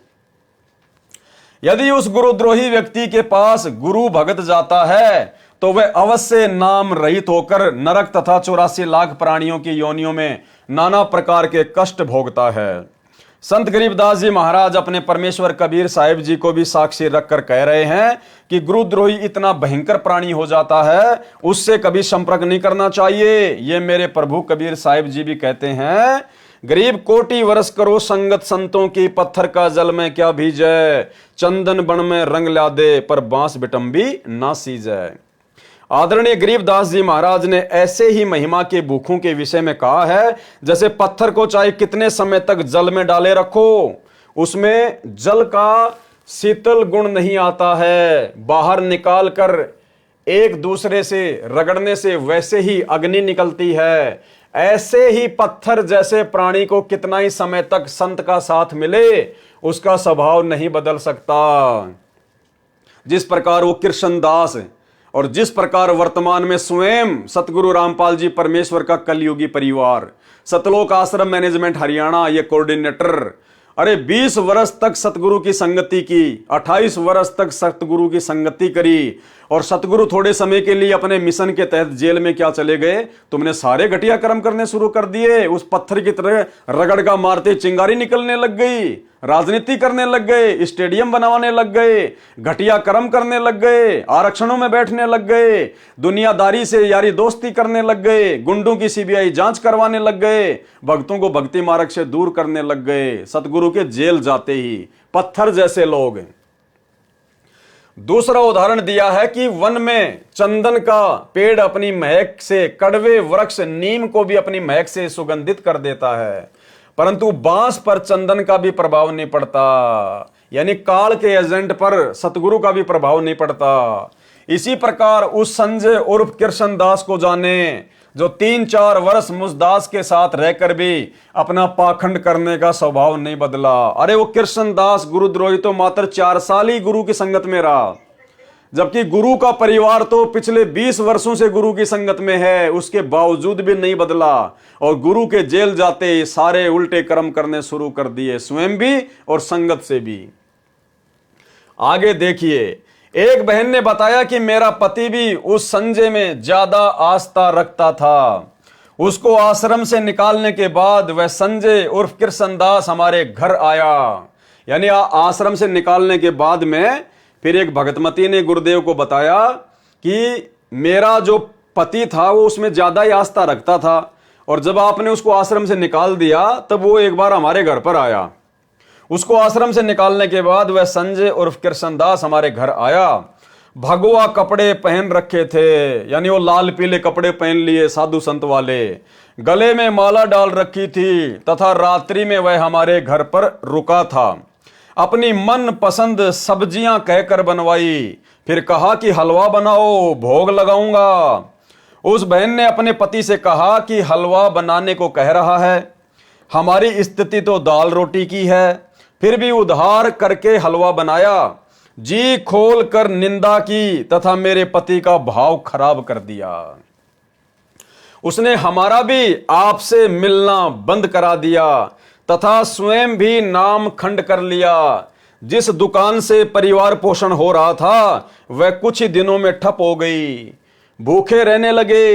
एक दिन एक बहन ने बताया कि सतगुरु रामपाल जी महाराज कह रहे थे कि जिन जिन के घर वह संजय सुनसुनिया घूम रहा है उन्हीं को भारी नुकसान उठाना पड़ रहा है।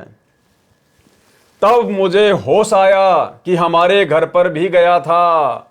उसी दिन के बाद हमारे बुरे दिन लगे। अपने पति से छुपकर उस बहन ने दोबारा नामदान मुसदास रामपाल दास से लिया। फिर अपने पति को समझाया, परंतु वह मानने को तैयार नहीं था। कुछ दिनों के बाद उस बहन ने अपने पति से कह दिया कि मैंने उपदेश ले लिया है, आपने जो करना है कर लो।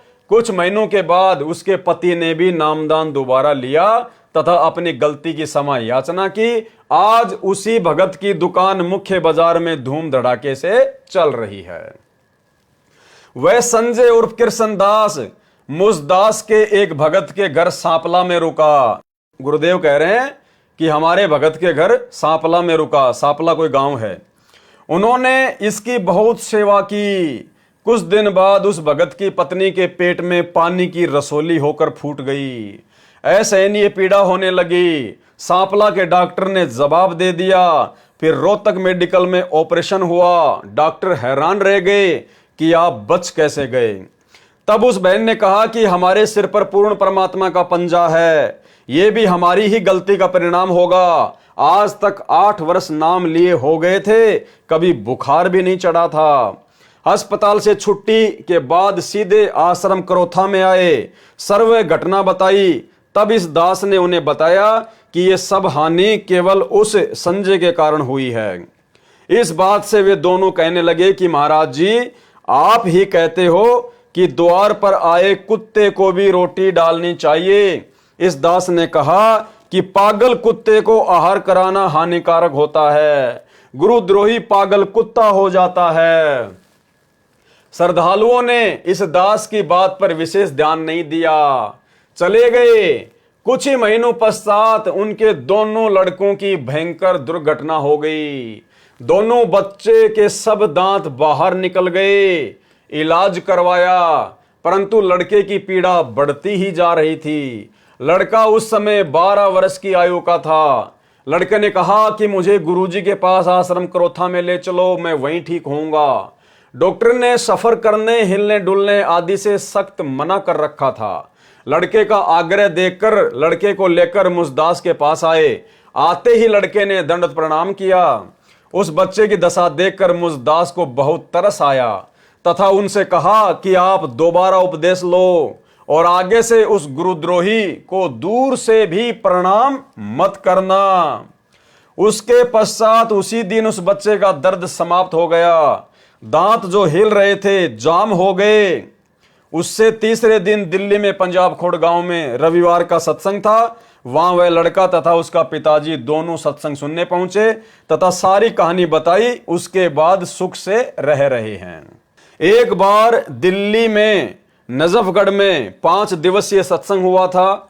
उसके पोस्टर लगाने ये नकली महाराज संजय, जो कृष्णदास बना हुआ है, अन्य सेवकों के साथ सेवा करने गया हुआ था। नजफगढ़ के आसपास के भक्तों ने इसको गुरुजी के तुल्य आदर सत्कार दिया। बताओ, संगत इतनी नादान। 3 साल से घटनाक्रम चल रहा है। पूरी संगत को गुरुजी ने कई बार बता दिया कि इसको आश्रम से निकाल दिया है, ये गुरुद्रोही है, इसके संपर्क में मत रहो, बहुत सारे भक्तों को नुकसान हो चुका है। फिर भी संगत के कान पर जूं नहीं रहेंगी और फिर भी उसको उसी प्रकार से अपने गुरुजी के जैसा आदर सम्मान देने लग गई। अन्य सेवकों के साथ सेवा करने लगा हुआ था।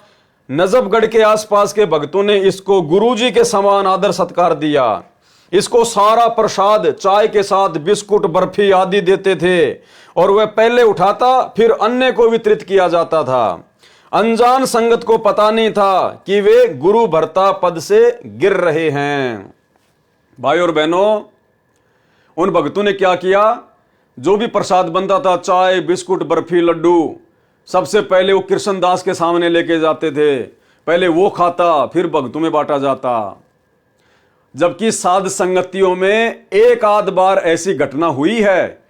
दास के पास में कुछ भगत इस प्रकार से सबसे पहले कोई शिकंजी या दूध या प्रसाद लेकर आए और सबको पता है, साध संगत वाले भाई बहनों को। दास ने कहा कि भगत जी, ये क्या कर रहे हो आप? अरे मेरे से पहले आप कितने भक्तों को पार करके आए हो, वो क्या भगत नहीं है? मैं कोई स्पेशल हूं क्या? हम सब परमात्मा के बच्चे हैं, 2 कोटि के जीव हैं, समान हैं। अगर पवनदास को विशेष महत्व दोगे तो परमात्मा नीचे गिरा देगा। ये गलती दोबारा मत करना। और दास ने वो प्रसाद नहीं लिया कि पहले परमात्मा के बाकी बच्चों को दो, उसके बाद में दास लेगा। क्योंकि भाई और बहनों, ये माइनस पॉइंट है जो परमात्मा हमें बता चुके हैं, समझा चुके हैं। इसलिए हम सत्सेवक अब वो गलतियां नहीं करने वाले। तो इस प्रकार से भक्तों ने भी गलतियां नहीं करनी है। किसी भगत को विशेष महत्व देते हुए सबसे पहले उसको सम्मान आदि नहीं देना विशेष। सब परमात्मा के बच्चे हैं, परमात्मा की दृष्टि में सब बराबर हैं। चाहे कोई कहीं का भी हो और कैसा भी हो, चाहे मेरे जैसा कोई बहुत ज्यादा बोलता हो या किसी को बोलना ना आता हो, परमात्मा की दृष्टि में दोनों आत्मा बराबर हैं। इसको सारा प्रसाद चाय के साथ बिस्कुट, बर्फी आदि देते थे और वह पहले उठाता फिर अन्य को वितरित किया जाता था।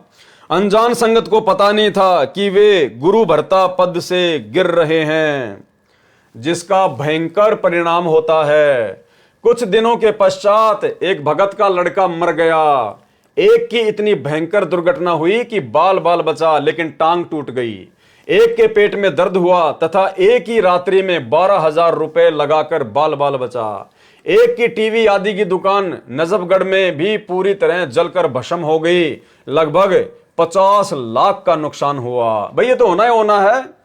गुरु को तजे भजे जो आना, ता पशुओं को फोकट गया ना, तो ये तो होगा ही। एक भगत की भैंस ने बिजली की तार को मुंह से काट लिया। वह भैंस मर गई।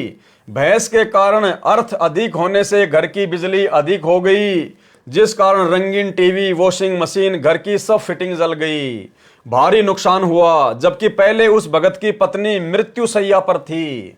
मुसदास रामपाल दास से उपदेश प्राप्त करते ही स्वस्थ हो गई। उसे 11 वर्ष तक कोई संतान नहीं हुई थी। 10वें महीने पुत्र हुआ।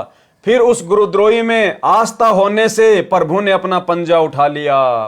दोबारा उपदेश लिया, उसके बाद पूरा परिवार सुखपूर्वक रह रहा है। एक बहन को सोनीपत में नाक से खून बहना शुरू हो गया और इतना खून बहा कि तसला, एक बड़ा लोहे का बर्तन, भर गया।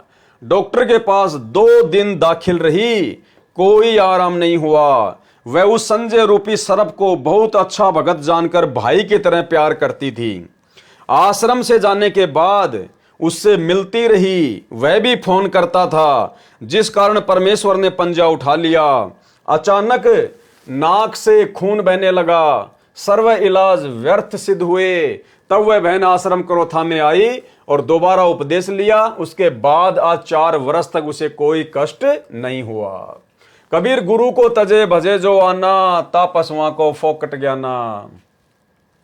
ये दास रामपाल दास बहुत चिंतित हुआ कि हे प्रभु, आपकी संगत में क्या घुस गया। मुझदास की श्रद्धा में या कोई सेवा में त्रुटि हुई हो, जिस कारण आपके बसाई परिवार उजड़ रहे हैं। लेकिन बाद में पता चला, तब सब ने दोबारा उपदेश लिया। अब 4 वर्ष से सब परिवार पूर्ण सुखी हैं। एक परिवार की लड़की की शादी हुई, लड़की को एक पुत्र प्राप्त हुआ। उसी समय यह आस्तीन का सांप हरियाणा में आया ही था। उसकी मीठी मीठी बातों से प्रभावित होकर उस परिवार की आस्था भी उसमें पूर्ण रूप से हो गई। कुछ ही महीनों के पश्चात उस लड़की का पति दुर्घटना में मारा गया। इस संजय नकली नाम कृष्णदास की चतुरता का आभास हो जाने के बाद इसका पाठों पर जाना बंद कर दिया गया था। मुझसे झूठ बोलकर उस लड़की को सांत्वना देने गया, गुरुजी से झूठ बोलकर उस लड़की को सांत्वना देने गया जिसका पति मर गया था, जो गुरुजी की भगत थी। लड़की की माता ने मुझ दास को बताया कि लड़की अपने पति के वियोग में 4 दिन से बेहाल थी, कुछ भी खा पी नहीं रही थी। संजय गया तो लड़की उठी और कुछ खाया पिया तथा हौसला हुआ। इससे स्पष्ट है कि उस बनावटी बातें बनाने वाले में कितनी श्रद्धा थी, जिसका कितना भयंकर परिणाम भोगना पड़ा। इस दास रामपाल दास ने अपना पूरा जीवन लगा दिया, दिन रात सत्संग सेवा करके मार्गदर्शन किया। उस पाखंडी को केवल मीठी बातें बनाने के कारण ही पसंद कर लिया। इसी गलती के कारण सतलोक से निकले थे। जो परमात्मा सर्व सुख दे रहा था उसको व्यर्थ समझा, और जो अपने स्वार्थवश ड्रामा करके तप कर रहा था उसे पसंद किया। कबीर परमेश्वर कहते हैं कि निरंजन धन तेरा दरबार, पाखंडी की पूजा जग में और संत को कहें लबार। उसके बाद उस संजय उर्फ कृष्णदास को फिर समझाया। देखो भाइयों और बहनों, आश्रम से निकालने के बाद फिर वो वापस आ गया, फिर भी गुरुजी ने उस पर रहम करी, दया करी। उसके बावजूद भी वो अपनी घटिया हरकतों से बाज नहीं आया। बीच बीच में भक्तों के पास जाता और उनसे उसी प्रकार से पेश आता जैसे महाराज है, और भक्तों को भारी नुकसान भी हो रहा था। लेकिन परमात्मा ने फिर भी उसको गुरुद्रोही घोषित नहीं किया। भाई और बहनों, पवनदास को केवल पहले झटके में अपने परिवार की झूठी शिकायत पर बिना सोचे समझे, बिना कुछ देखे, बिना कोई प्रमाण सीधा गुरुद्रोही घोषित किया। और भाई और बहनों, ये परमेश्वर की लीला, ये परमेश्वर के मिशन का एक मुख्य अंग है। परमेश्वर ने इसी प्रकार से अपने बच्चों की छटनी करनी थी, दास को निमित्त बनाकर। और गुरुदेव को तो पता ही था कि आश्रमों में मर्यादा नहीं है, ना पहले मर्यादा थी, जिस कारण से बरवाला कांड हुआ। और वर्तमान में तो मर्यादा रहेगी कहां से, क्योंकि वही पाखंडी लोग, वही काल प्रेरित आत्माएं, गुरुदेव का परिवार, वो कोऑर्डिनेटर वर्तमान में धर्म को धंधा बनाकर आश्रम खोल खोल कर और काल के एजेंट बनकर संगत को परमात्मा से दूर कर रहे हैं। तो परमेश्वर को तो सब कुछ मालूम था, इसलिए परमेश्वर ने अपने बच्चों की छटनी कर ली। और जो परमेश्वर की योग्य आत्माएं थीं उनको परमात्मा ने दास को निमित्त बनाकर सात संगतियां शुरू करवाकर और अलग से सत्सेवकों के रूप में इकट्ठा कर लिया। उसके बाद उस संजय उर्फ कृष्णदास को फिर समझाया कि तू बाज आ जा, गुरुदेव के सामने झूठ बोलना महापाप होता है। फिर भी गुरुदेव ने उसको गुरुद्रोही घोषित नहीं किया और कहा कि भाई तू अभी भी बाज आ जा, गुरुदेव के सामने झूठ बोलना महापाप होता है। कबीर साहब कहते हैं कि गुरु सन्मुख ले झूठ संजोई, निश्चय नरक पड़े से सोई। और गुरु से बैर करे शिष्य जोई, भजन नाश और बहुत बिगोई। पीढ़ी सहित नरक में पड़ी है, गुरु आज्ञा शिष्य लोप जो करी है। गुरु से शिष्य करे चतुराई, सेवाहीन नरक में जाई। उसके बाद उसे कह दिया गया कि अब के तेरी कोई भी गलती मिली तो तुझे आश्रम से निकाल दिया जाएगा। फिर भी गुरुदेव ने दया करी, उसके ऊपर रहम बख्शा और कहा कि देख भाई, अब की बार तेरे को माफ कर रहे हैं, अगली बार अगर तेरी कोई गलती मिली किसी भी प्रकार की तो तुझे सदा सदा के लिए रिजेक्ट कर दिया जाएगा। यानी इतना लंबा चौड़ा सिस्टम, इतना लंबा चौड़ा बखेड़ा, इतने साल, इतनी शिकायतें गुरुदेव ने आंखों से देख लिया। और जिन भक्तों ने उसके ऊपर आस्था लगाई उनकी दुर्गति भी होली, घर में अकाल मौत भी होली, और फिर भी परमात्मा उसको माफ करते आ रहे हैं, माफ करते आ रहे हैं, गुरुद्रोही घोषित नहीं किया। और पवन दास को बिना कुछ देखे, बिना कुछ सोचे समझे, अपने परिवार वालों की झूठी शिकायत पर पहली शिकायत में गुरुद्रोही घोषित करना, यह परमेश्वर के मिशन का एक मुख्य अंग है, मुख्य अंग। सुनते जाइए। उसके बाद उसे कह दिया गया कि अब के तेरी कोई भी गलती मिली तो तुझे आश्रम से निकाल दिया जाएगा। उसकी चाल थी कि संगत को अपना बनाकर आश्रम क्रोथा को प्राप्त करके महंत बन जाऊं। सतगुरु रामपाल जी तो अंतर्यामी हैं, जानी जान है, उनको तो पता था कि काल इसको कहां तक नीचे गिराएगा। गुरुदेव कह रहे हैं कि उसकी इच्छा थी, उसकी मनसा थी कि संगत को अपना बना लूं, संत रामपाल जी को नीचे गिरा दूं और क्रोथा आश्रम में संत बन के बैठ जाऊं। जब संगत को पता लगता गया तो उससे धिक्कारने लगे। उपरोक्त वाणी परमेश्वर की है जो उस गुरुद्रोही पर पूर्ण रूप से खरी उतरती है। इसका दंड इसे प्रभु अवश्य देगा। जिस कारण से उसकी सब चाल असफल हो गई तो वह आश्रम छोड़कर मना करते करते चला गया। फिर वो आश्रम छोड़कर चला गया। उस लड़के की माताजी आश्रम में आई। कौन सी लड़की? जिसका पति मर गया था, जो 4 दिन से खाना पीना नहीं खा रही थी। लेकिन जैसे ही वो संजय गुरुद्रोही उनके घर पर उनको सांत्वना देने गया तो उसकी तुरंत बात मान ली और खाना खा लिया।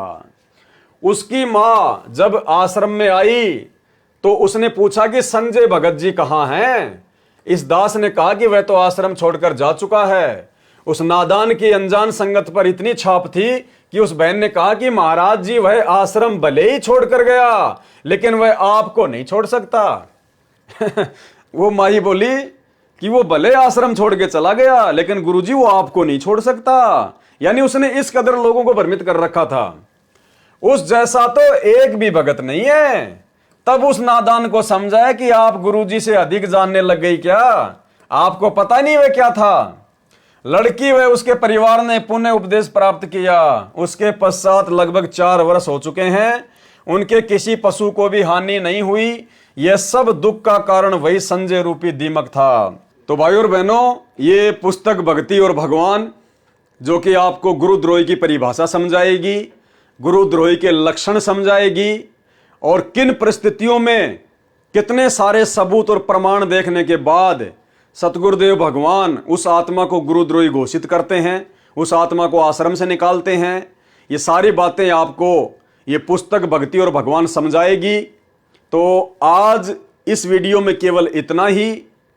और कल रात्रि 9 बजे सभी भाई बहन लाइव जुड़िए। इसके आगे का जो पार्ट है वो कल रात्रि में लाइव चलेगा। और ये पुस्तक भक्ति और भगवान हमारे बहुत सारी भ्रमणाओं का सत्यानाश कर देगी और हमें परमेश्वर के आशीर्वाद से, परमेश्वर द्वारा लिखी गई ये पुस्तक जो हम इसके वीडियो बना रहे हैं, हम समझ रहे हैं, ये पुस्तक हमें भक्ति मार्ग पर इतना दृढ़ कर देगी कि यहाँ के छोटे मोटे भगत तो छोड़िए, काल प्रेरित उनके एजेंट तो छोड़िए, स्वयं ज्योति निरंजन भी धरती पर उतरकर अगर संत रामपाल जी के भक्तों को भ्रमित करने की कुछ चेष्टा करे तो वो भी मुंह की खा के जाएगा, मुंह की खा के। और ये विशेष दया, ये विशेष मेहर परमेश्वर ने 7 संगतियों पर बख्शी है क्योंकि वर्तमान में ज्यादा से ज्यादा संख्या में केवल साध संगति से जुड़े हुए सत्सेवक भाई बहन ही इन वीडियो को देख रहे हैं, समझ रहे हैं और दृढ़ होते जा रहे हैं।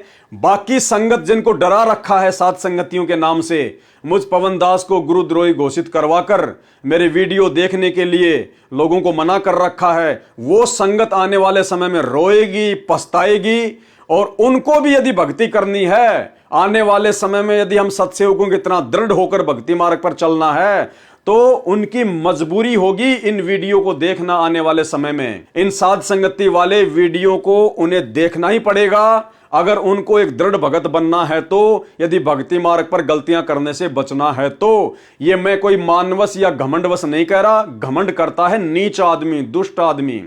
मैं परमेश्वर जी के ज्ञान आधार से आपको बता रहा हूं, समझा रहा हूं, क्योंकि दास को सतगुरु रामपाल जी भगवान ने वर्तमान में अपनी संगत में निमित्त बनाकर खड़ा किया है, ताकि भाई बहनों के साथ साथ संगति करके ज्ञान आधार से चर्चा करके और परमेश्वर के ज्ञान के ऊपर दृढ़ होकर काल भगवान के षड्यंत्र को काट सकें। और उसके लिए परमेश्वर का आशीर्वाद आप और हमारे साथ में विशेष रूप से रहेगा उन आत्माओं के ऊपर जो आत्माएं निसंशय होकर ज्ञान को आधार बनाकर साध संगति से जुड़ी रहेंगी। तो अगला पार्ट कल रात्रि 9 बजे सभी भाई बहन लाइव जुड़िए। तब तक गुरुदेव भगवान से आशीर्वाद लेते हैं, इजाजत लेते हैं। बंदी छोड़ सतगुरु रामपाल जी परमेश्वर जी की जय हो।